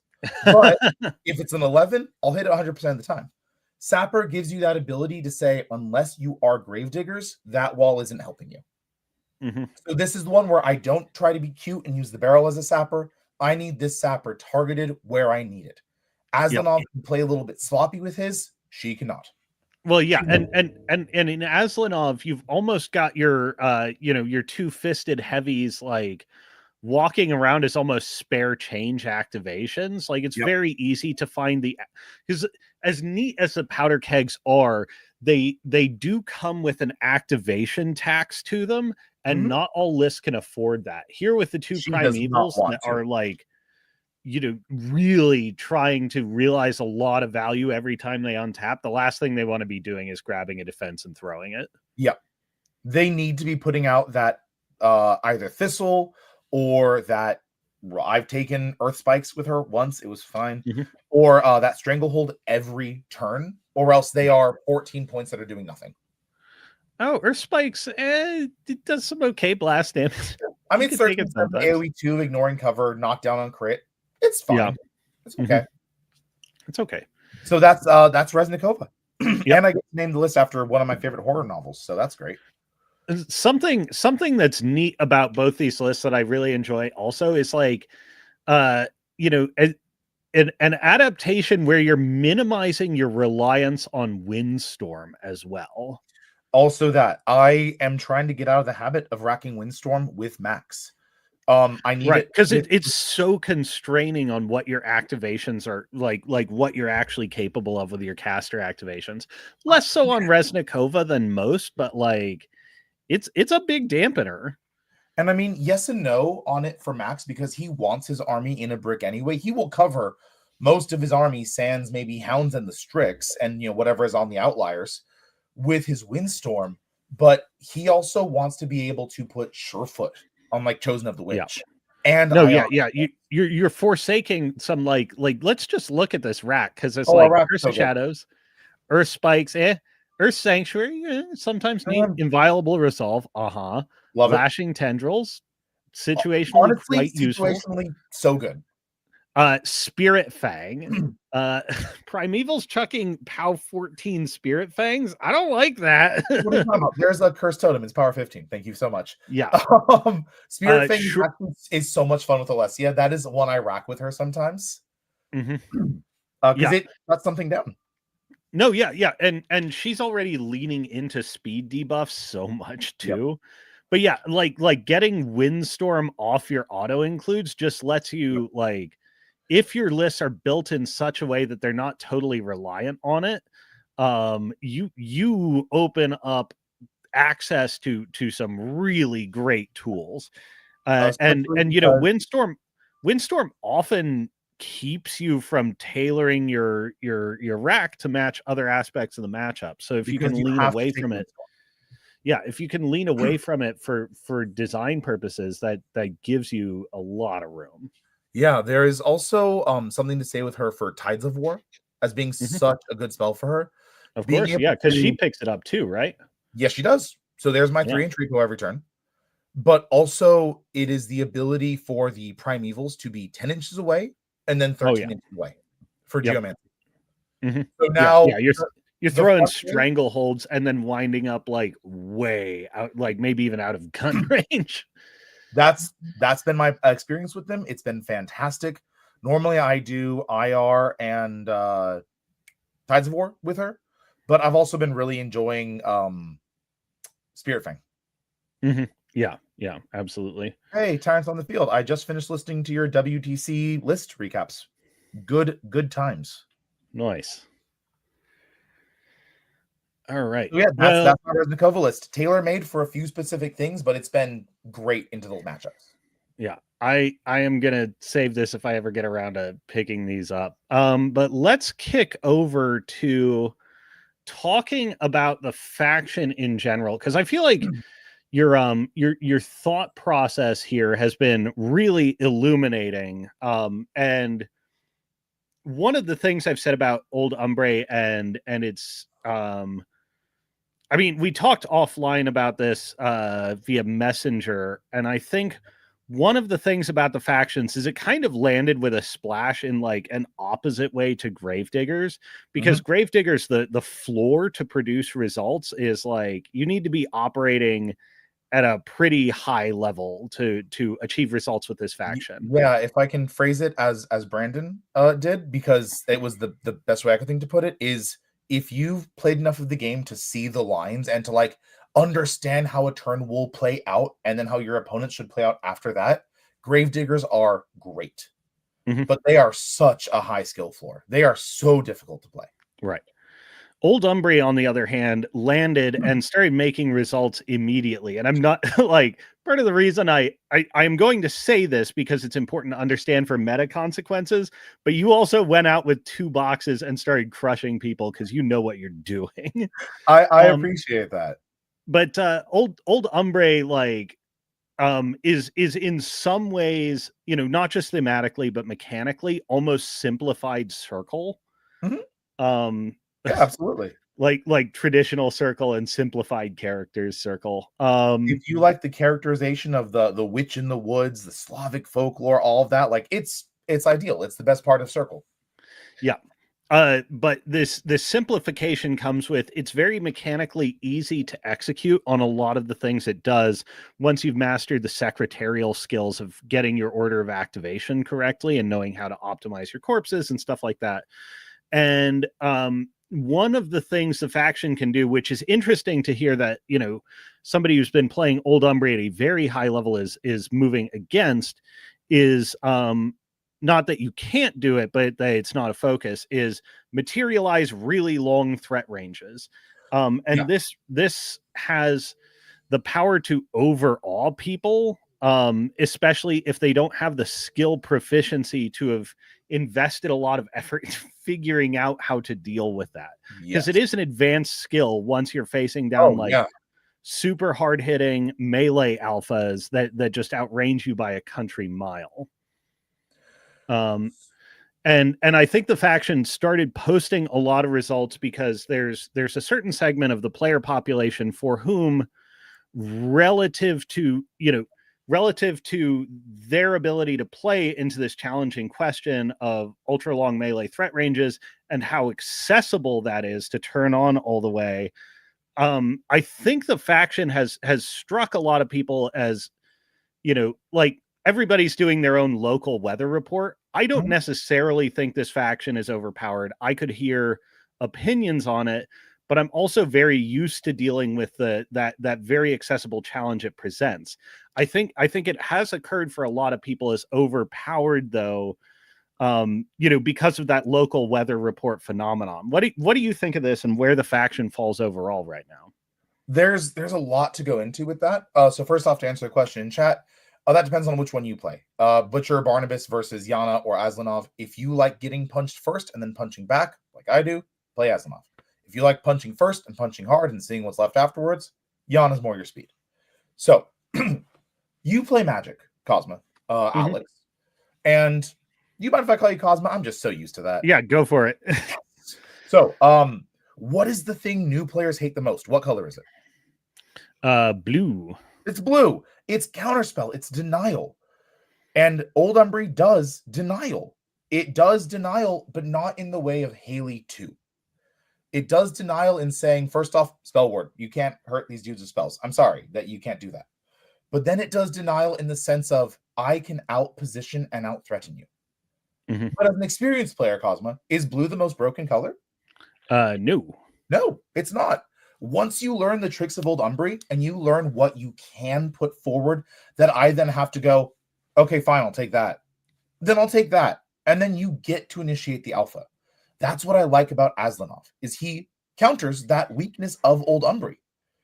If I'm the faction that's not good at taking a punch, and then I build a list that is able to take that punch and say, I'll alpha you, and then I'll take a pretty soft punch later. That's where it's pretty good. I like two games. My autism shows. Old Umbrey is Sultai. It's green, blue, and black. It is large ferocity, it is sacrifice for power, and it is control. And Sultai is also the ranked least favorite combination of colors for new players to play against in Magic, because it is large things and control and sacrifice and power.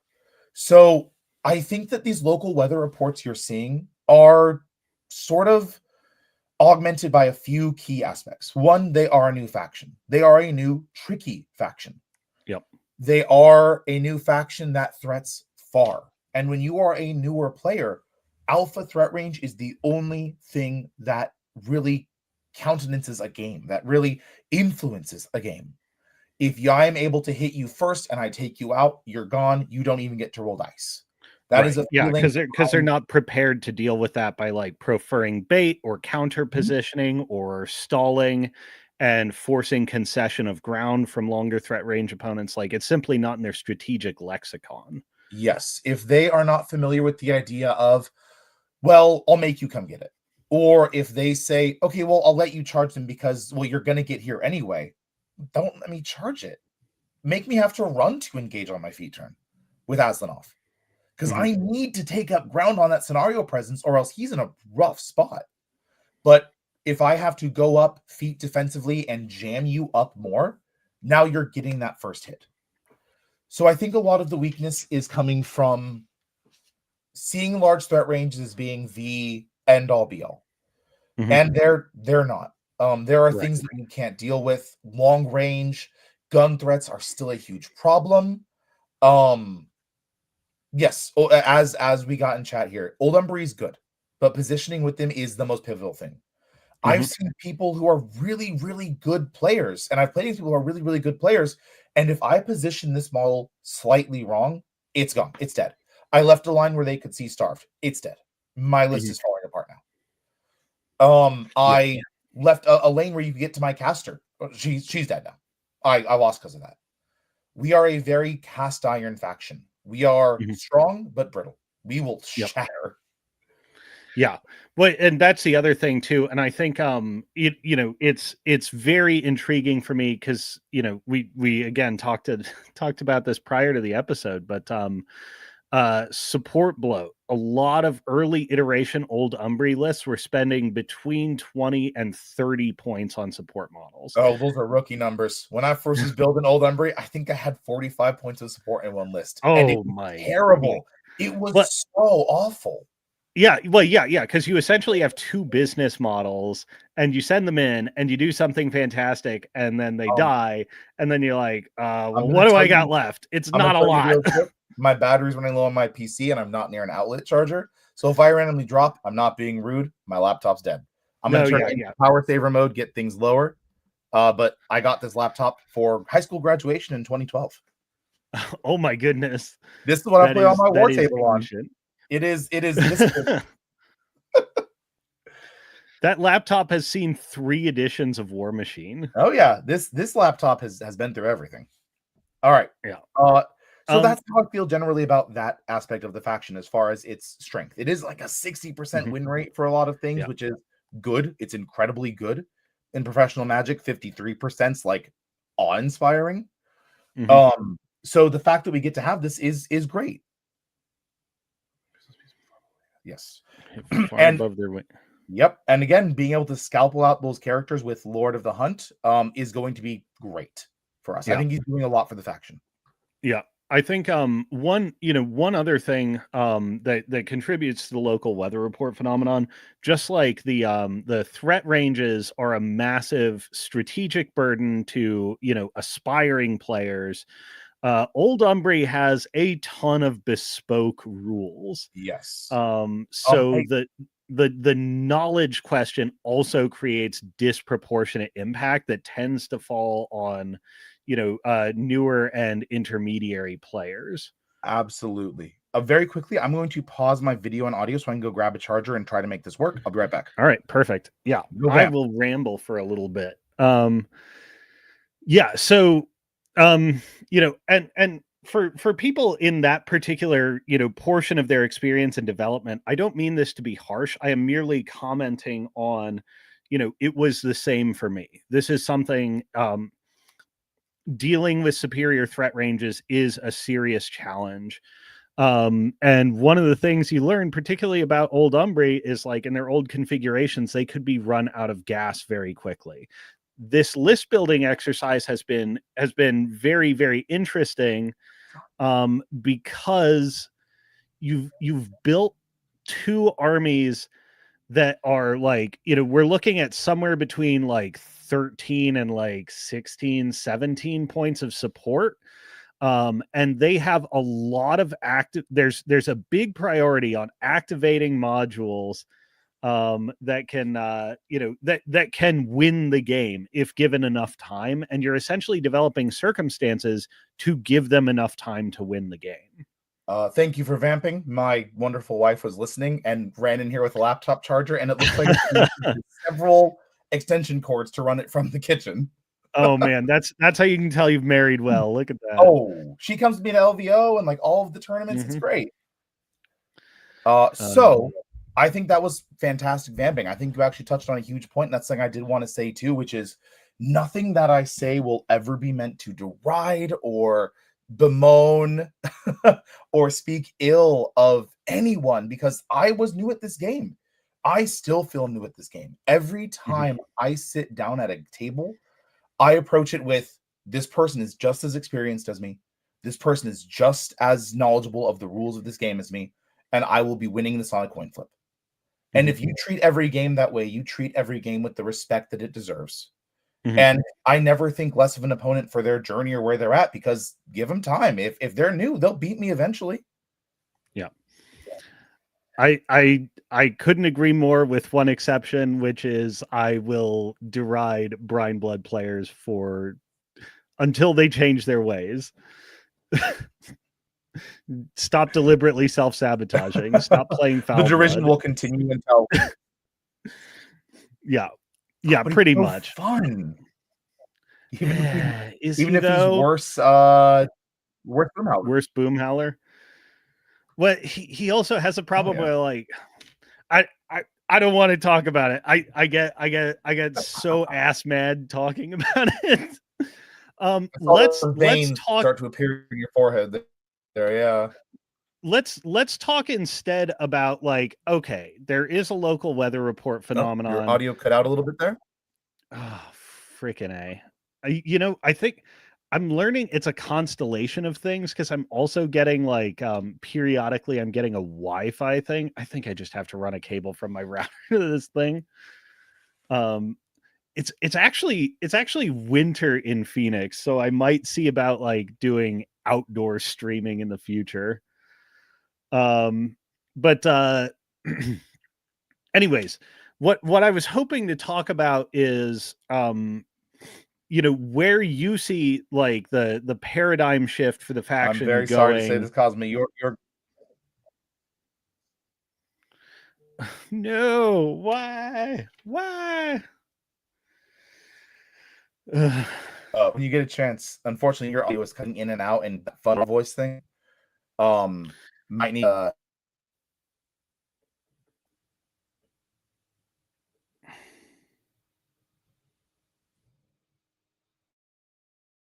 All right. Can you hear me? Can you hear me clear?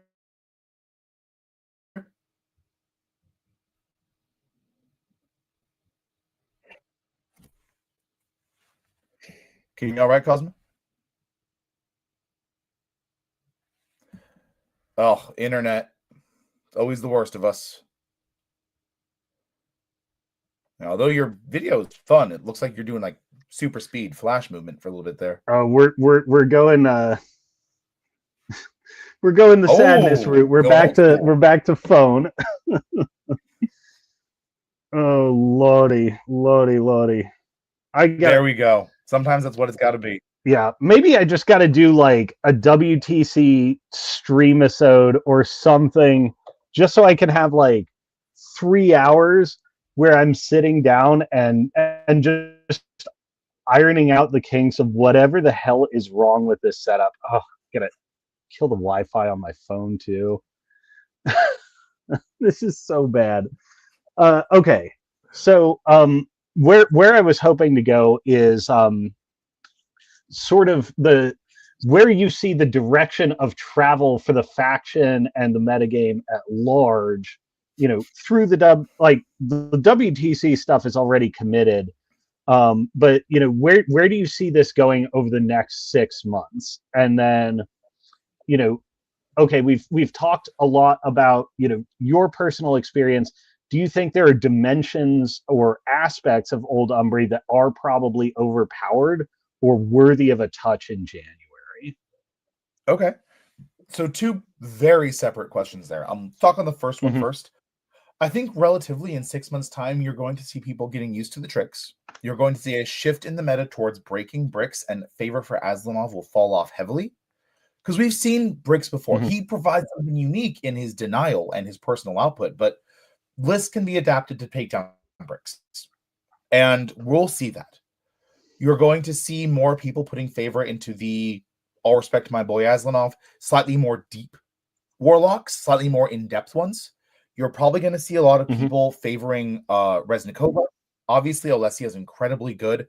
I also have a secret called shot that Morozov will see a lot of play because he provides something even in our faction, which is he provides heavy hitting across so many vectors. He also provides a uniquely hard assassination. His stats aren't incredible, but being able to hit you with a power 23, I believe, hammer attack, if you hit him first, twice, will be so good. Because he gets one from being a bear and one from the starved. And they're going to be at power 23 from being hurt and from his feet. And no heavy can get up there and comfortably take 2 power 23 hits. So we do see Kithgard coming up and being trolls and having this sort of brick persona. I think Kithgard might be different because they have that ambush. I feel like they're off on the sides. I did a lot of asking about this with people. Like, are these guys gonna be like Creelstone and Warders and Champions kind of trolls, or are these gonna be like United Creels kind of trolls? I feel like it's Fortunate Son playing United Creels in the background there. Yeah, exactly. Yeah. I think the days of trolls being the brick faction are probably behind us. And I think that's great for them in lore, showing them like, abandoning the old ways of fighting and adapting and still keeping their sense of identity. I've loved the Troll's Mhm. journey. I think they're super cool. Your other question, are there models that I feel are overtuned?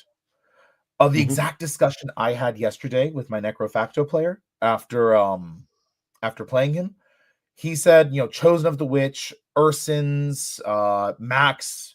I think there's a lot of things that are powerful, but overtuned is not the word I think I would use.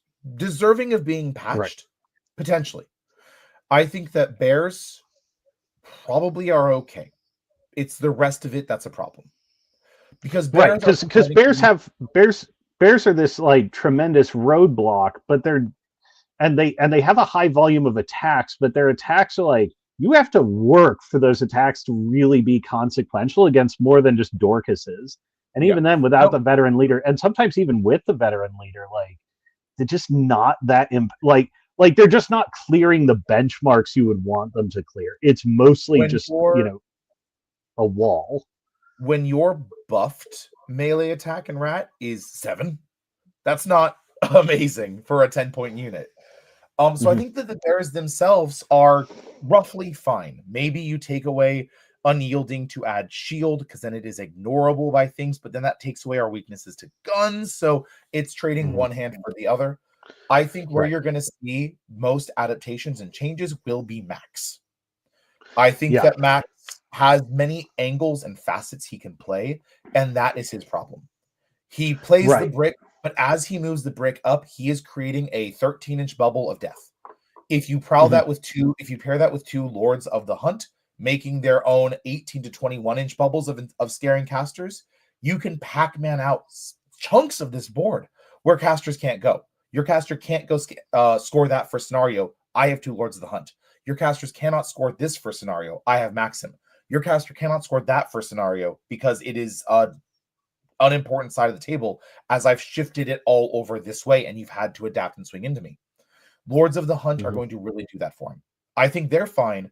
What I think you'll see with Max is, as much as it sucks to say, probably taking him down to Arcane 6. I think that's very likely.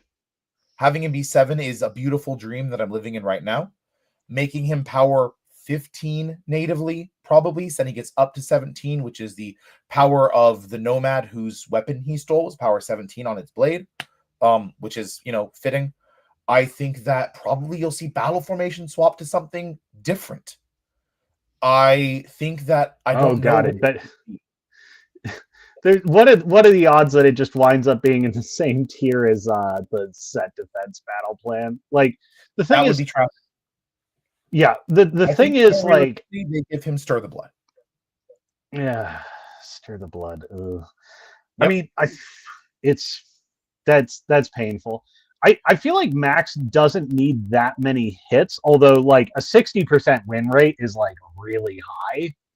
I But you know, it's more that like I don't think this guy needs to be hit across the board. I think there's just a lot of things where he's like specifically too powerful. Yes. I think that Um, doing any of those smaller changes will hurt him. I think that if they mhm, wanted to really like chunk him down a peg, it would be removing his personal output through either not giving him Field Marshal Gang or reducing the power on his sword by a point. yep, Or it will be changing battle formation to something else, or even a change of the feat, making it so you yep. can run, you can do something, you can power attack or whatever. You can still power Yeah, attack. You can if you cut the no special attacks and special actions, I think that would because actually what's like okay, you're gonna do a control feat, you're gonna get speed, you're gonna control me, like okay, and like wait, you turn off my ability to do star action spells? Yep. What? That's like, Sorry, the and it's lion's like roaring too loud. You can't do it. Lion's too loud. yeah. It's like not because there's a lot of abilities that are printed like this, but it seems like unnecessary crossfire. That like it's preventing something that really feels unanticipated. My question for you then is, would his feet be enough? You can't charge. I get +2 speed on charge. That's not great. Yeah. I mean, I think you specifically want to turn off power attacks. I But would be fine with adding in power attacks at the cost of the other ones. Then you can't trample towards me. You can't do those shenanigans. Yeah, that's specifically what you want to prevent. Yeah. So that's ways I think he might be hit. There's a chance, and there is a world where he doesn't get hit because he has a 60% win rate, which is very good. It is also not what the meta is currently adapted for. I've seen lists for WTC, and they are not adapting for this brick as easily. Some certainly have, and like Vargas can get up there with the damage. We see a lot of things that can, and as those lists have started to shift, his list is going to lose efficacy incredibly quickly. As you're able to take out a unit of bears, I can't revive them anymore. As you're able to take out the starved, he's not providing my armor anymore. As you adapt to this brick breaking, you'll see less of him and you'll see his win rate go down. But right now, the meta is adapted for high defense, which is what the rest of Old Umbrey does. And they are adapted for how do I score big on scenario. He's not going to try to let you score big on scenario, and he's not high defense. But you can't really deal with his armor that well. Right. Cephalus. So that was the other army Alessia is good for. Thank you. I just remembered it. Oh, yeah. I hate Cephalus so much. They're my least favorite army in the game. So, I mean, I could see... The thing is, I could see Aslanov remaining the same, either because it's meta adaptation, but I mean, I think if Aslanov remains the same, we see a lot of other stuff get hit. And this is where I'm like, you know, because you've really cut into your support allocation and gotten it basically as lean as is feasible. But Old Umbrey armies, like, you have to go out of your way to have a lot of activating modules because everything is still quite expensive. And you're an expensive specialist army. Right. Yeah. Like the Feral as a junior heavy, like, okay. I mean, honestly, Aslanov is kind of like the one place you really could take him in numbers. But like, if I look at everything else, it's like Primevals usually clock in at 14 or 15 points. Strix is 15, Starved is 16. All of your serious like heavies that you are counting on doing heavy things are on the expensive end. You know, people generally try and keep theirs to 14 or less. A lot of factions can do that. The units are all expensive, and like, except for the Wardens, who are a massive disappointment to their fathers. I love my Wardens. They die so well for me. They get in the blender. Well, so here's the thing. It's like, I can't look at a single thing in Old Umbrey and say, okay, for the power this brings, is it wrong is it overpowered at its current point cost? And aside from possibly the Hounds, I can't think of a single thing where that's true. You everything feels over my own dead body, sir. You will never touch my Hounds. I love them too much. Well, they're also like, you know, to the extent that it hasn't collapsed already, they're one of very few things still holding up Wintercore. They certainly are, and we don't want to hurt Wintercore like that. But even Lord of the Hunt, like this new kid on the block, like, okay, if Hunt Eternal goes off more than once, we may have problems. But like, for what this guy does as like a solo hunter, he kind of compensates for it by harassing casters and characters. But like, this is a niche you see in other factions that costs 4 points. They're not nearly as tough. They're usually, you know, some fraction like 60% is dangerous, 65% is dangerous, but they don't cost 9 points. Yeah, we pay a premium for our special rules. We have a lot of tailor-made abilities, and we pay for them. Shearlings are 5 points. You take them in lists typically. Another thing I could see happening is just Ursins go up to 11 because I and myself, like everyone else, starts lists off 2 Ursins. It's a good crutch because we need them for that stability in the center and the ability to just, I have to pay 2 extra points. That's an animist I'm not taking. I don't know if I'm taking 2 units of these right now. I'll find something. That's also such a ubiquitous problem, and it's fortunate that the hunters are like usable, like just scratching in Yeah. it, like at their cost, like they kind of do their job. A lot of factions, God damn phone. A lot of factions with single wound infantry, like really struggle for outlets to put them on the table. Because if you're intending these to be like the anchor points of your ability to score and play scenario and interact in a tactical sense, like that just doesn't fly in today's metagame. Absolutely not. And I am a fully unabashed hunter appreciator.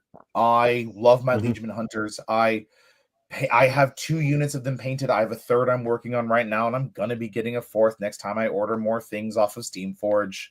I want full Mhm. FA of this army, and hunters are, I could see playing 4 in a meme list. That could maybe actually be very fun.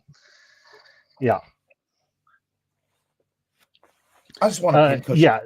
or something, Go on.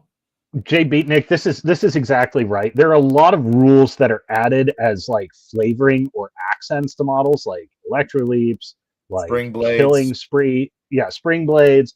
There's just so many abilities that have been handed out as like, hey, this is a cool thematic theme. Also, it incidentally obliterates single wound warriors. Like they get and there's so many, because everything has dual attack basically.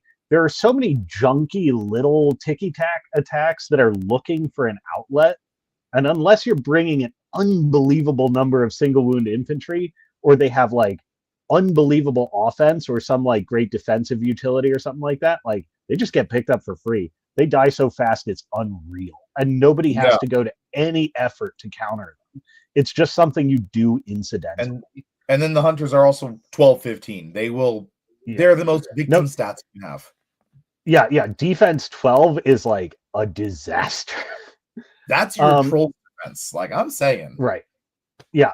Oh no. Yes, I know. And if Marauder crew were single wound, I would say the faction is unplayable. Wait, no, they are single wound. They're armor 17 single wound. Oh, would that were true. They cause so many problems. Um but just finishing out an observation, like, okay, Leishman Ursins, I can kind of see that. And I hate to get it to the point where it's like, well, these are anchoring the faction, so you can't fix other things. Like, as a design philosophy, whatever's leading to like units like Liegeman Wardens, like, okay, they're great, they die, they get on the rock and get their heart pulled out. That's fine. But like, you can't design a faction like this with units like this as like your cornerstone anticipation of like, this is how the game is played, and expect to see people not flee into options like Leishman Ursins. Yeah, as Jay Beatnik did point out in chat, we don't have a tanking unit other than Legion Ursins. Yeah. We don't have anything to blunt that strike. We, as a faction, as soon as that box, I don't like to proxy. I'm weird that way. And we with that box coming out, the first time I played them was at LVO. Oh They wow. changed Okay. my faction belief incredibly. Because I was like, okay, we're all about hitting and running. We're going to get in. I think they'll be able to tank a little bit. They're in. They're so good for what they do, because it's so unique in our faction that are things that are otherwise fine. Yeah, Stench, get Wardens up to armor 22 with IR. That's cool. They're single wound, 5 points for some armor 22 dudes is cool. But putting it on Ursins feels a lot better. Yeah. All right. So, I guess with all that said, we're wrapping up here, or we're closing in on time. Any closing thoughts about Old Umbrey, the faction, and prospects for you? Yeah. Old Umbrey is in a very lucky spot. We not only have some of the sweetest looking models in the game, Some of the best models ever published for this game. Immensely beautiful. We also have a wide depth of casters. Every one of our casters you could justify having in a pair for a tournament.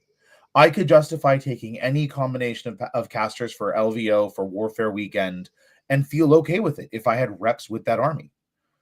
I think that we have good standing right now we're going to, and also our ultimate sculpts are amazing. Yeah, we are going to have really strong weeks coming up, but you're going to see a cooling. You're going to see a point where metas shift, lists adapt. We stop being the tricky ones, and you're going to see some shifts going forward. If we ever hoping get a colossal, we're going to see a whole new iteration. We're going to see something that can be there and tank in the middle that isn't Urson's. Or we're going to see something with gun support, which would be incredible, like a giant Wicker Man throwing fireballs around. That's been my hope for a while. I just want my face when your colossal is arm 17 and max range 8. Listen, I'd be happy to paint a Wicker Man, okay? Like, Cold Core are my two favorite things, and I got both of them here. Yeah. So I think that's where we're going as a faction, is we're going to start seeing answers to it soon, and people are going to adapt to our play styles, but they're in a great spot. They're incredibly fun. They're beautiful. They are beginner-friendly and depth-friendly. They are an amazing faction. I think they were designed really, really well. Yeah. Doing that meditation for me of like, okay, Maxim may have something going on, but like, is anything miscosted? Because that's always the first evaluation you should do when assessing balance is like, okay, what if we at what point cost is this viable? I'm like, nothing in this faction is miscosted. Everything's pretty much exactly where it should be. Like Animus being 2 points feels right. 3 would be a push for them.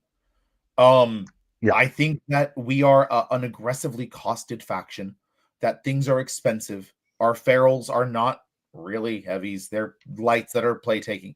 Play tanking is heavies, but they're the right points for what they're doing. Absolutely. All right. Well, I think we're going to close it out there. Mike, thank you so much for being on this stream. I think this was this was certainly the best discussion about Old Umbrey I've ever had, and I got a lot of insights. It was really cool to see how your lists specifically are evolving, and just the insight it gives into the changing shape of the faction. Because I think it is really something different. You know, the faction needs to move with the times, and I think you're pushing the envelope and like really getting ahead of the curve there. I have very differing opinions from a lot of people on the Discord.